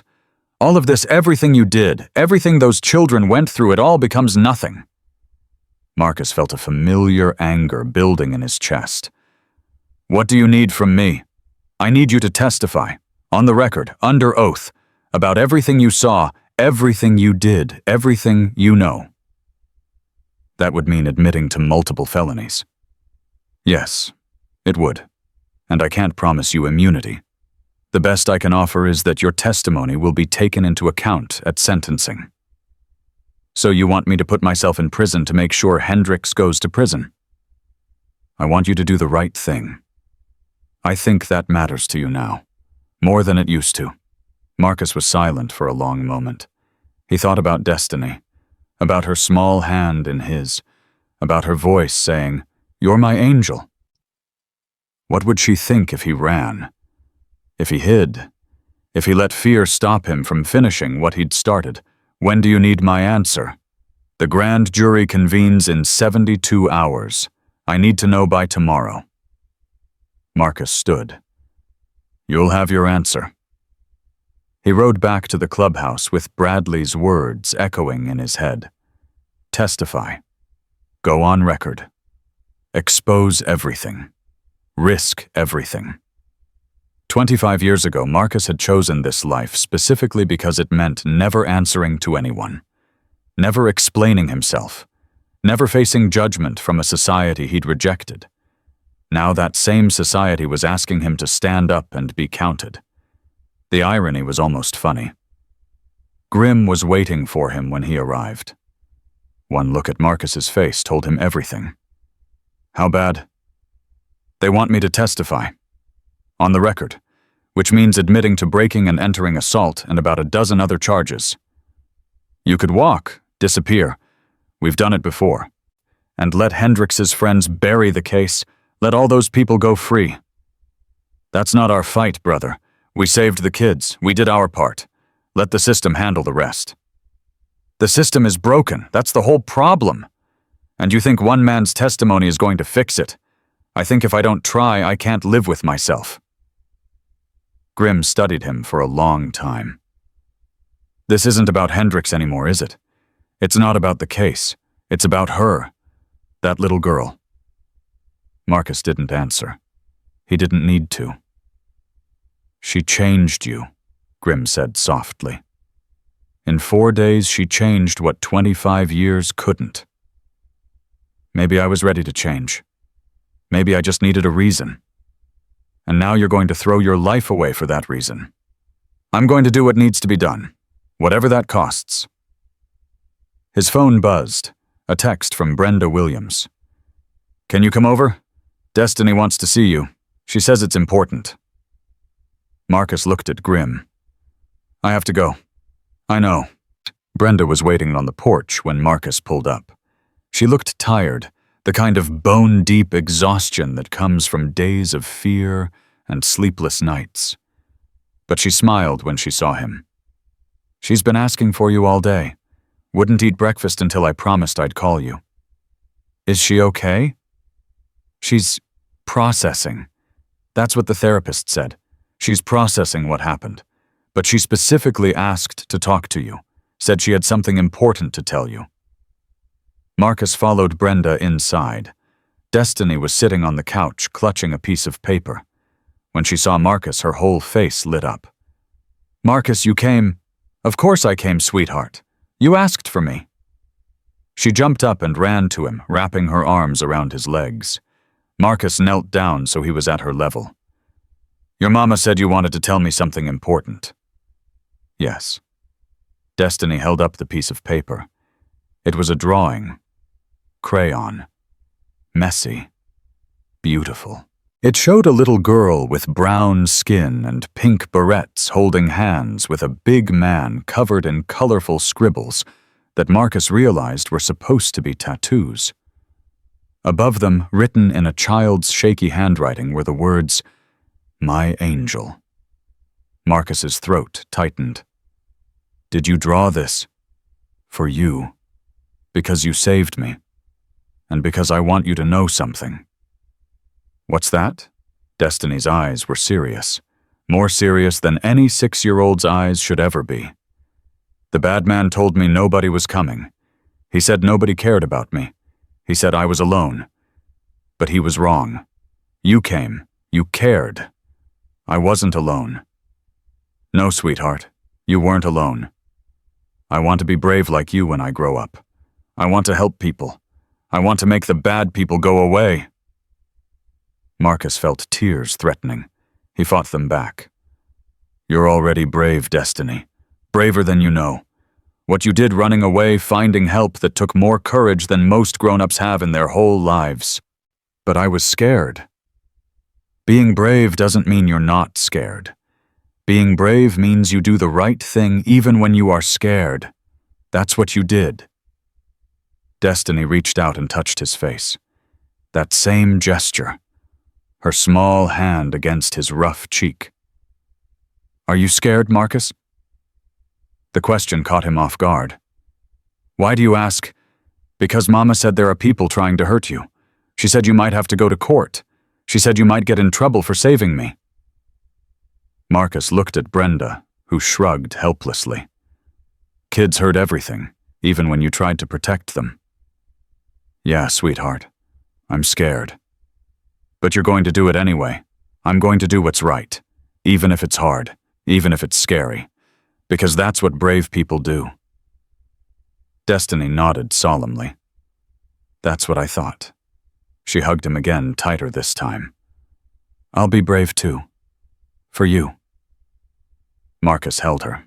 This small, fierce, incredible child who'd somehow seen past every wall he'd ever built, who'd reached inside him and found something worth saving. "Destiny, yeah. Whatever happens, I want you to remember something. You are loved. You are valued. You matter. And there will always, always be people who care about you." "Okay. Okay." She pulled back and looked at him. "Marcus? Yeah. Are you my friend?" "Yes, sweetheart. I'm your friend." "Good. Because I don't have a daddy. Mama says he went away before I was born. But I told my teacher that I have a motorcycle friend who's almost like a daddy. She said that counts." Marcus couldn't speak, couldn't breathe. This child. This incredible, impossible child. Brenda stepped closer, putting her hand on her daughter's shoulder. "Baby, why don't you go put your drawing in a special place so Marcus can take it home?" Destiny nodded and ran off toward her room. Brenda turned to Marcus. "She hasn't stopped talking about you since that night. Marcus said this, Marcus said that. Marcus is brave. Marcus is good. You've become her hero." "I'm nobody's hero." "You're wrong. You're her hero. And mine." Brenda's eyes filled with tears. "I know what you're facing. I know what it could cost you. And I want you to know that whatever you decide, I understand you've already given us more than we could ever repay." "I've decided." "What?" "I'm going to testify. I'm going to tell the truth, every bit of it. And whatever happens after that, happens." Brenda was silent for a moment. Then she stepped forward and hugged him. A mother's embrace. Warm. Protective. Full of gratitude. "Thank you," she whispered, "for everything." Destiny came running back, clutching her drawing. "Here, don't forget it." Marcus took the paper carefully, like it was the most precious thing anyone had ever given him. "I won't forget it. I won't forget you. Either of you. Promise. Pinky promise." Destiny grinned. For just a moment, she was just a kid again. Just a little girl who believed in angels and heroes and happy endings. Marcus wanted to believe in those things too. He was starting to think maybe he could. The grand jury proceedings began 3 days later. Marcus arrived in a suit borrowed from Grimm, who was the only club member who owned one. He felt ridiculous, uncomfortable, like he was wearing someone else's skin. But he was there. That was what mattered. Prosecutor Bradley met him in the hallway. "Are you ready?" "No, but I'm here." "That's enough." The courtroom was full. Lawyers, spectators, journalists who'd managed to slip in despite the closed proceedings. Marcus recognized some of Hendrix's associates' men in expensive suits with dead eyes who watched him like they were memorizing his face for later. Let them look. He wasn't hiding anymore. "State your name for the record." "Marcus Jerome Johnson." "And your occupation?" "I'm a member of the Hells Angels Motorcycle Club. I've been a member for 25 years. A murmur ran through the room. The lead juror, an elderly woman with gray hair and sharp eyes, leaned forward slightly. "Mr. Johnson, can you describe what happened on the evening of September 14th? Marcus took a breath. And then he started talking. He told them everything. The gas station, Destiny's desperate plea, the confrontation with Porter, the call to his brothers, the warehouse, the children in cages, Patricia Moore, Victor Hendrix, every crime he'd committed, every law he'd broken, every choice he'd made. He held nothing back. When he finished, the courtroom was silent. Bradley stood. "Mr. Johnson, you've admitted to multiple felonies, breaking and entering, assault, unlawful discharge of a firearm. Why are you here today? Why come forward when you could have simply disappeared?" Marcus looked at the jury, at the judge, at the sea of faces staring back at him. "Because a little girl asked me to pretend I was her daddy. And in that moment, for the first time in my life, I felt like I was doing something that mattered, something good." "Go on." "I've spent 25 years running from who I used to be. Running from every mistake I ever made, running from the kind of man I thought I had to be. But that night, holding that child's hand, I realized something." "What was that?" "You can't run from your past. You can only decide what your future looks like. I decided I wanted my future to matter. I decided I wanted to be someone worth believing in." "Even if it costs you your freedom," Marcus nodded slowly. "There are worse things than prison. Living with yourself when you know you could have done something and didn't, that's worse. Knowing there are monsters out there hurting children while you stay silent, that's worse." No further questions. The defense attorney, a slick man in a $3,000 suit, stood immediately. "Mr. Johnson, isn't it true that you have a criminal record spanning 2 decades? "Yes." "Assault, drug trafficking, weapons charges?" "Yes." "And we're supposed to believe that a man with your history suddenly had a change of heart, that a career criminal became a hero overnight?" Marcus met his eyes. "I didn't become a hero. I'm not a hero. I'm a man who saw something wrong and decided to do something about it. That's all." "How convenient. And how profitable, perhaps. I understand there's been talk of a book deal. Movie rights. Is that what this is really about?" "No. No. I haven't taken a dime. I won't take a dime. The only thing I want is for those children to be safe, for their families to have closure, for men like Victor Hendrix to face justice." "Men like Victor Hendrix? You mean successful businessmen who contribute millions to charity every year?" "I mean men who keep children in cages, who buy and sell human beings, who murder witnesses to protect their secrets." Marcus's voice was rising now. "I mean monsters who wear suits and smile for cameras while destroying innocent lives." "Objection. Overruled. The witness may continue." Marcus leaned forward. "You want to know why I'm here? I'm here because I held a 6-year-old girl while she cried from fear. I'm here because I saw 11 children who'd given up hope. I'm here because Patricia Moore was killed for telling the truth. If that makes me a criminal, then fine. I'm a criminal. But I'm a criminal who can look in the mirror. Can you say the same?" The defense attorney had no response. The deliberations took 3 days. 3 days of waiting. 3 days of not knowing whether he'd walk free or spend the next 20 years in prison. Marcus spent the time at the clubhouse, surrounded by his brothers. They didn't talk much. They didn't need to. Just being there was enough. On the third morning, his phone rang. Bradley. "The grand jury has reached a decision. You need to come in." The courtroom was packed again. Marcus took his place, hands steady despite the storm inside him. The judge spoke. "The grand jury has reviewed all testimony and evidence in this matter. Mr. Johnson, please stand." Marcus stood. "The grand jury has determined that while Mr. Johnson did commit several criminal acts, these acts were directly instrumental in the rescue of 11 children and the exposure of a massive criminal enterprise.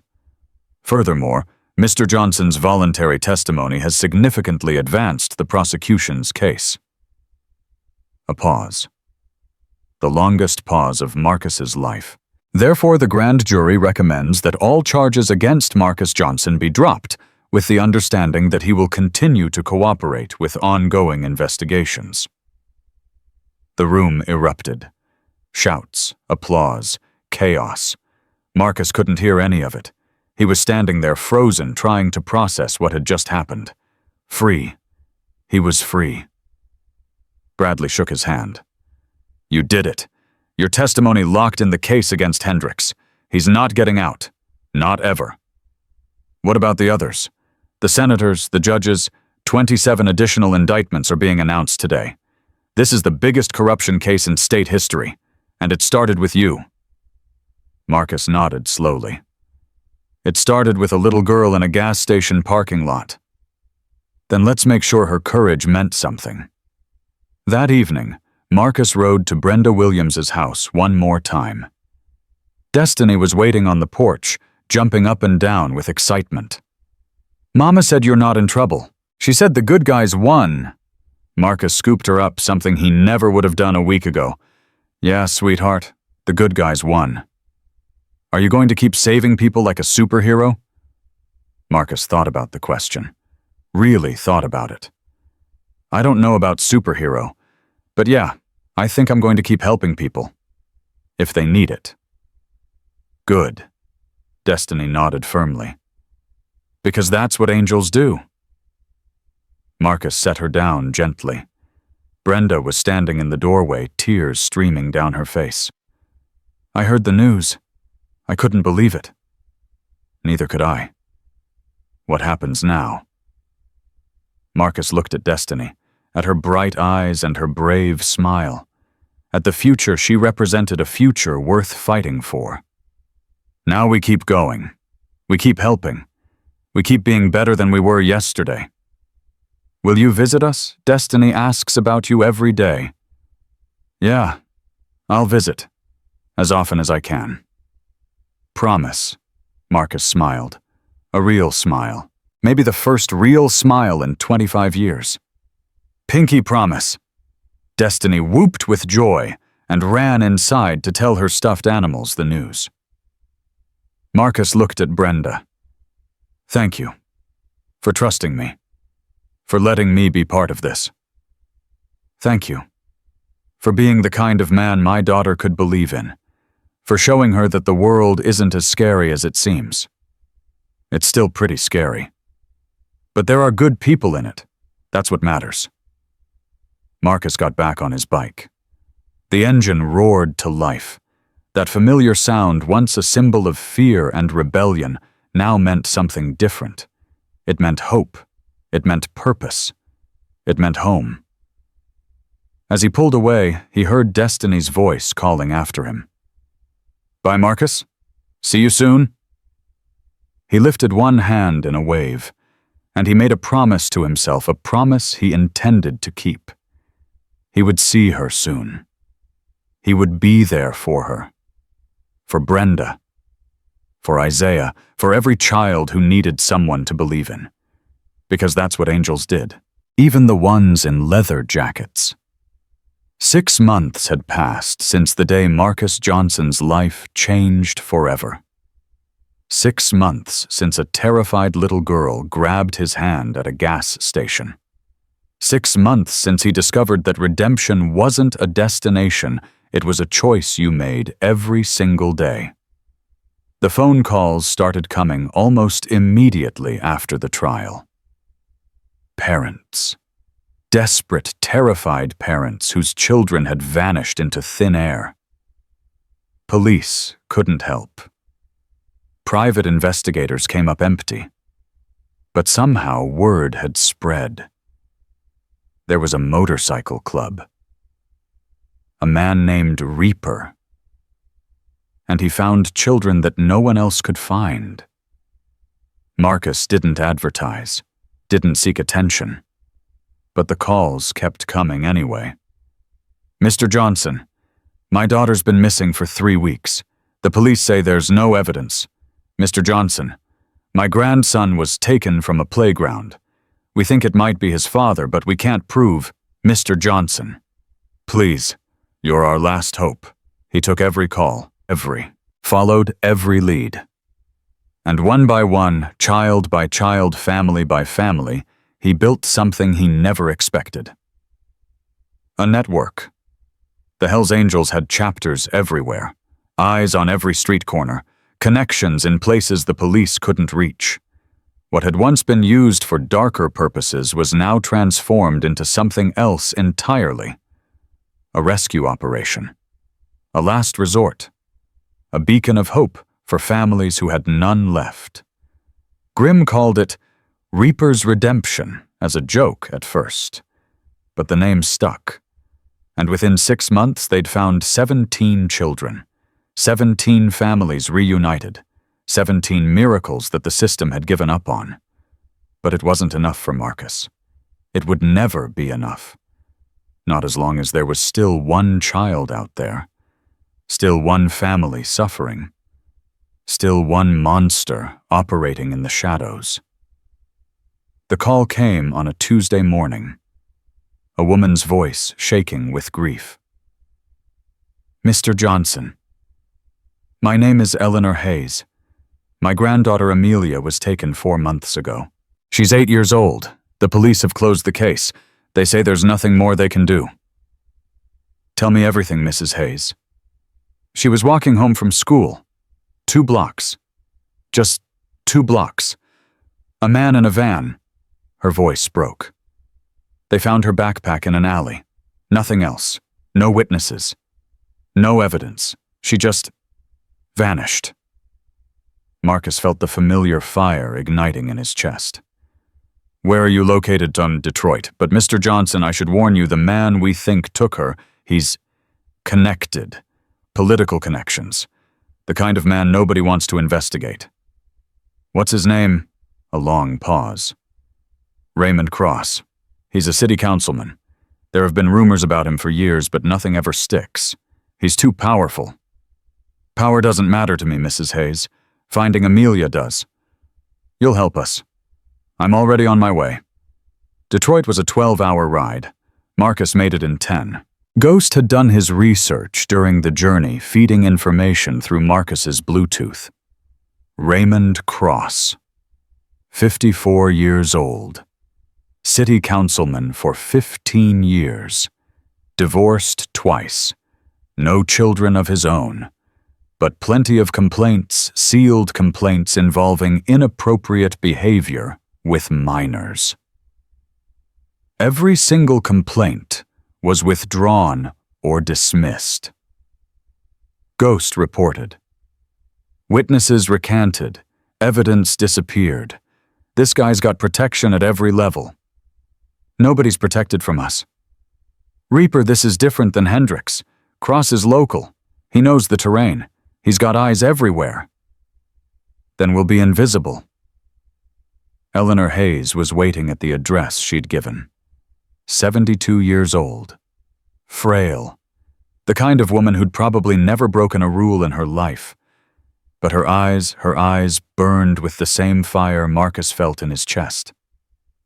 "Mr. Johnson, thank you for coming. Call me Marcus. Marcus." She took his hand in both of hers. "I raised Amelia since she was 2. Her mother, my daughter, died in a car accident. Her father was never in the picture. She's all I have left. We're going to find her, Mrs. Hayes." "How can you be sure?" "Because I don't stop. Not ever. Not until it's done." The investigation started the way they always did. Ghost digging through records. The local Chapter 12 brothers who'd heard about Reaper's work and wanted in canvassing the neighborhood. Witnesses who'd been too scared to talk to police, suddenly finding courage when faced with men who didn't wear badges. 3 days in, they got their first break. A homeless man named Charlie. He'd been sleeping in the alley where Amelia's backpack was found. He'd seen the van. He'd seen the man. "It was Cross," Charlie said, his voice barely a whisper. "I know him. Everyone knows him. He cruises these streets looking for kids. Everyone knows, but nobody talks. You talk, you disappear. You're talking now. Because I'm tired of being scared. Because I saw that little girl's face. She was crying, begging, and I didn't do nothing. I just hid there like a coward." Marcus put his hand on the man's shoulder. "You're not a coward. You're a survivor. And you're helping now. That's what matters. Can you really stop him, Cross? I mean, can you really take him down? Watch me." The next break came 2 days later. One of Cross's former staff members, a woman named Sandra, who'd quit abruptly 3 years ago, agreed to meet with Marcus in secret. "I saw things," she said, her hands shaking around her coffee cup. "Things I can't unsee. There was a room in his lake house, soundproofed. He called it his office, but I walked in once by mistake. There were photographs, toys, children's clothing. Why didn't you go to the police?" "I tried. I called a detective I trusted. The next day I was visited by 2 men in suits. They made it very clear what would happen if I kept talking. What happened to the detective? Transferred to another city. His wife left him. His kids stopped speaking to him." Sandra's eyes filled with tears. "That's what Cross does. He doesn't just destroy you. He destroys everyone you love. He hasn't met me yet." Sandra looked at him, really looked at him, at his patches, his tattoos, his scarred hands. "You're not like the others, are you? The ones who came before? The ones who promised to help and then disappeared?" "No, I'm not. Why should I believe you?" Marcus thought about Destiny. About her small hand in his. About her voice full of trust saying, "You're my angel." "Because a little girl once asked me to pretend I was her daddy. And I made her a promise. I told her I'd never stop fighting for children like her. I told her I'd never let the monsters win. And have you kept that promise every single day?" Sandra was quiet for a long moment. Then she reached into her purse and pulled out a flash drive. "I made copies. Before I left. I knew someday someone would come who actually wanted to fight. I've been waiting 3 years for that person." Marcus took the drive. "What's on here?" "Everything. Dates, locations, names of other victims. And Marcus, there's more. Cross isn't working alone. He's part of a network. The same network you took down with Hendricks." Marcus's blood went cold. "That's not possible. We destroyed that network." "You destroyed part of it, the East Coast operation. But Cross runs the Midwest. And there's another man, someone even higher, who coordinates everything." "Who? I don't know. I never saw his face. But I heard Cross on the phone with him once. He called him the architect, said he'd been building this network for 30 years. 30 years. 3 decades of stolen children. 3 decades of shattered families. 3 decades of evil operating in plain sight. Marcus felt something shift inside him. This wasn't just about finding Amelia anymore. This was about finishing what he'd started. About tearing out the roots of a poison that had been spreading for longer than he'd been alive. "Where's this lake house?" "About an hour north of the city. But Marcus, it's heavily guarded. Cross is paranoid. He's got cameras, motion sensors, armed security. Send me the address. You're going alone. I'm never alone." He made the call to Grimm that night. "We've got a problem." What kind of problem? The Hendrix network wasn't the whole thing. It was just one branch. There's more, much more. Silence on the other end. How much more? Nationwide, at least. Maybe international. And there's someone at the top. Someone called the architect. He's been running this for 30 years. Jesus Christ. We need everyone, Grimm. Every chapter, every contact, every resource we have. This is it. The whole thing. And the girl, Amelia, she's my priority. But if we do this right, we don't just save her. We save everyone. The raid on Cross's lake house happened at 3 a.m. on a Sunday morning. 27 Hells Angels from 4 different chapters. Ghost had disabled the security systems. Bulldog led the breach team. Marcus went straight for the soundproofed room Sandra had described. It was worse than he'd imagined. Not just photographs. Videos. Hundreds of hours of footage. And in a locked closet in the corner, supplies. Restraints. The tools of a monster. But no Amelia. "She's not here." Marcus's voice was tight with frustration. "Where the hell is she?" Cross was dragged in moments later, hands zip-tied, face bloody from the conversation he'd had with Bulldog. "Where's Amelia Hayes?" "I don't know what you're talking about." Marcus grabbed him by the throat.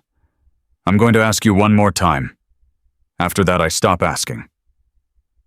Cross's eyes went wide with fear. Real fear.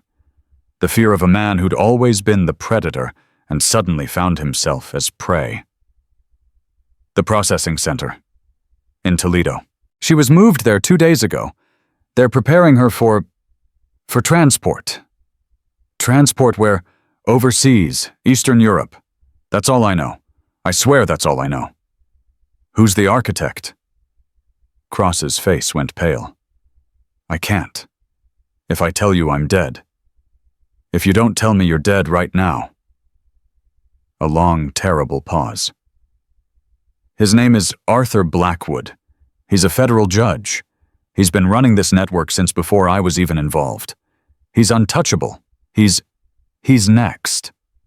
Marcus left Cross for the police detective Martinez had a contact in Detroit who could be trusted and headed for Toledo. The processing center was a converted factory on the outskirts of the city. Industrial, anonymous. The kind of place nobody would ever look twice at. Ghost's intel said there were at least 20 children inside. Amelia was one of them. This time there was no subtle approach, no sneaking through shadows. Marcus and his brothers hit the building like a hurricane, overwhelming the guards before they could even raise their weapons. And in the center of the building, in a room that had once been a warehouse floor, they found them. 23 children, huddled together, eyes hollow, spirits broken, but alive. They were alive. Marcus scanned every face, searching, hoping. There, in the corner. A girl with blonde hair and terrified eyes, 8 years old, clutching a small stuffed elephant that her grandmother had described in exact detail. "Amelia." The girl flinched, drew back. She'd been taught to fear strangers, to trust no one. Marcus knelt down, making himself as small as possible. "Amelia, my name is Marcus. Your grandmother Eleanor sent me. She's waiting for you. She never stopped looking. She never stopped believing." Grandma. The word came out broken, hopeful, fragile. That's right. Your grandma. She told me about your favorite stuffed elephant, Mr. Trunks, right? She told me you like chocolate chip pancakes for breakfast. She told me you're the bravest little girl in the whole world. Tears started streaming down Amelia's face. I want to go home. Please. I want to go home. I know, sweetheart, and I'm taking you there. Right now. He held out his hand. She took it. And just like that, another miracle. The reunion between Eleanor and Amelia would stay with Marcus for the rest of his life. The way the old woman dropped to her knees, the way she held her granddaughter like she was the most precious thing in the universe, the way they both cried tears of joy, tears of relief, tears of a love that had survived the impossible. You did it, Eleanor whispered to Marcus. You actually did it. I just kept my promise. You're an angel, a real angel. Marcus shook his head. Just a man who couldn't look away. But there was no time to rest. Not yet. Arthur Blackwood was still out there, the architect, the man who'd built this empire of evil over 30 years. It took 3 months to gather enough evidence, 3 months of surveillance, 3 months of Ghost's digital magic, 3 months of turned witnesses and broken networks, and domino after domino falling. And then, on a cold December morning, Marcus stood outside a federal courthouse and watched as Arthur Blackwood, 71 years old, respected judge pillar of the community, was led out in handcuffs. The media was in a frenzy. The charges read like a horror novel. Conspiracy, trafficking, murder, corruption. The list went on for pages. Detective Martinez stood beside Marcus, both of them, watching the spectacle. 30 years, she said quietly. 30 years of this monster, operating right under everyone's nose. Not anymore. The network's finished. Every branch, every cell. We've recovered over 200 children in the past 3 months. 200 families who have their kids back because of you. It wasn't me. It was all of us. Martinez smiled slightly. You still don't take compliments well, do you? Never have. His phone buzzed. A text from Brenda Williams. Destiny's birthday party is this Saturday. She says you promised you'd come. She made me promise to remind you 3 times today. This is reminder number 3. Marcus laughed. Actually laughed. In the midst of everything, the darkness, the horror, the weight of what they'd uncovered, a 6-year-old girl was worried about her birthday party. Something funny? Martinez asked. Just a reminder of why we do this. Kids. Yeah, kids. The ones we save. The ones who deserve a chance to grow up without fear.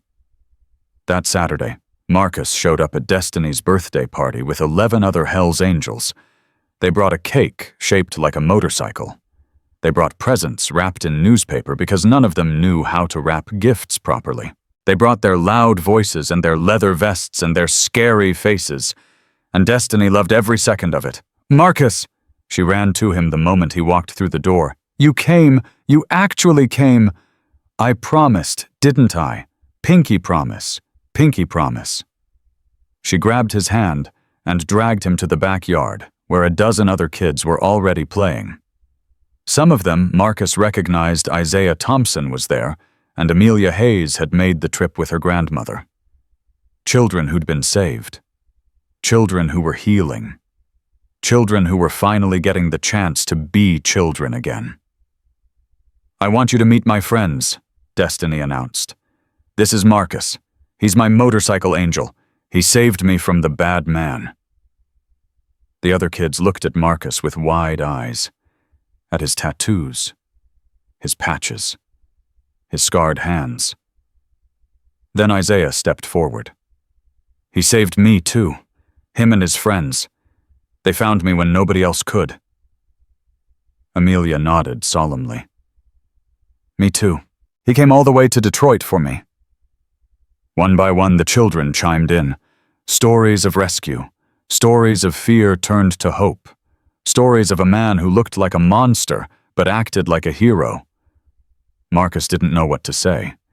He just stood there surrounded by these incredible kids, overwhelmed by something he'd never expected to feel. Belonging. Brenda appeared at his side. You okay? I don't know. I think so. It's just a lot.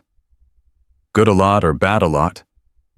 He looked at the children playing, at his brothers laughing with parents who should have feared them, at Destiny twirling in her new dress showing everyone the drawing she'd made of her motorcycle daddy. Good. Definitely good. Later, after the cake and the presents and the exhausted parents had taken their children home, Marcus sat on Brenda's porch watching the sunset. Destiny came and sat beside him. Marcus. Yeah, sweetheart. I've been thinking. About what? About what I want to be when I grow up. And what did you decide? Destiny looked at him with those serious eyes. Eyes that had seen too much for a 6-year-old. Eyes that still managed to sparkle with hope. I want to be like you. Like me. I want to help people. I want to find kids who are lost. I want to make the bad people go away. Marcus felt his throat tighten. That's a pretty big job. I know, but you do it, and you're really good at it. Mama says you've saved lots and lots of kids. I've had help. From your brothers, from them, and from you. Destiny's eyes went wide. From me? How did I help? Marcus reached into his vest pocket and pulled out a folded piece of paper, the drawing she'd made him months ago. My angel. He carried it everywhere. You helped by being brave, by running, by asking for help, by reminding me that there are things worth fighting for. But I was scared. Everyone's scared sometimes, Destiny, even me. But you know what makes someone really brave? What? Doing the right thing even when you're scared. You did that. And because you did, I remembered how to do it too. Destiny leaned against him. This small, fierce, incredible child who'd somehow changed everything. Marcus, yeah, I'm glad you were at the gas station that day. Me too, sweetheart. Me too. They sat in silence, watching the last light fade from the sky. Marcus thought about everything that had happened since that day. The children saved. The monsters stopped. The lives rebuilt. The purpose found. He thought about who he used to be. The man who'd lived in the shadows. The man who'd protected himself by caring about nothing. The man who'd given up on redemption before he even understood what it meant. That man was gone. In his place was someone new. Someone who'd learned that strength wasn't about how hard you could hit. It was about how hard you could fight for the things that mattered. It was about standing up when everyone else sat down. It was about holding a terrified child's hand and saying, I've got you. You're safe now. His phone buzzed. Another call. Another desperate parent. Another child who needed help. He answered. Mr. Johnson. My son has been missing for 2 days. The police say there's nothing they can do. Someone told me to call you. They said you help people like me. Marcus looked at Destiny, already half asleep against his shoulder. At Brenda watching from the doorway with tears in her eyes. At the drawing in his pocket. At everything he'd become. Tell me everything, he said. I'm on my way. Because that's what angels do. Even the ones in leather jackets. Even the ones with criminal records and tattoos and scars. Even the ones who never believed they could be anything more than monsters. Redemption wasn't about erasing the past. It was about choosing the future. It was about getting up every morning and deciding to be better than you were yesterday. It was about one act of courage leading to another and another until courage became habit and habit became character. Marcus Johnson had spent 25 years being the man everyone feared. Now he was the man everyone called when fear had taken everything else away. And he would answer that call for as long as he had breath in his body. Because somewhere out there, another child was waiting. Another family was praying. Another monster thought they could operate in the darkness without consequence. They were wrong. The darkness had a new enemy now. And his name was Reaper,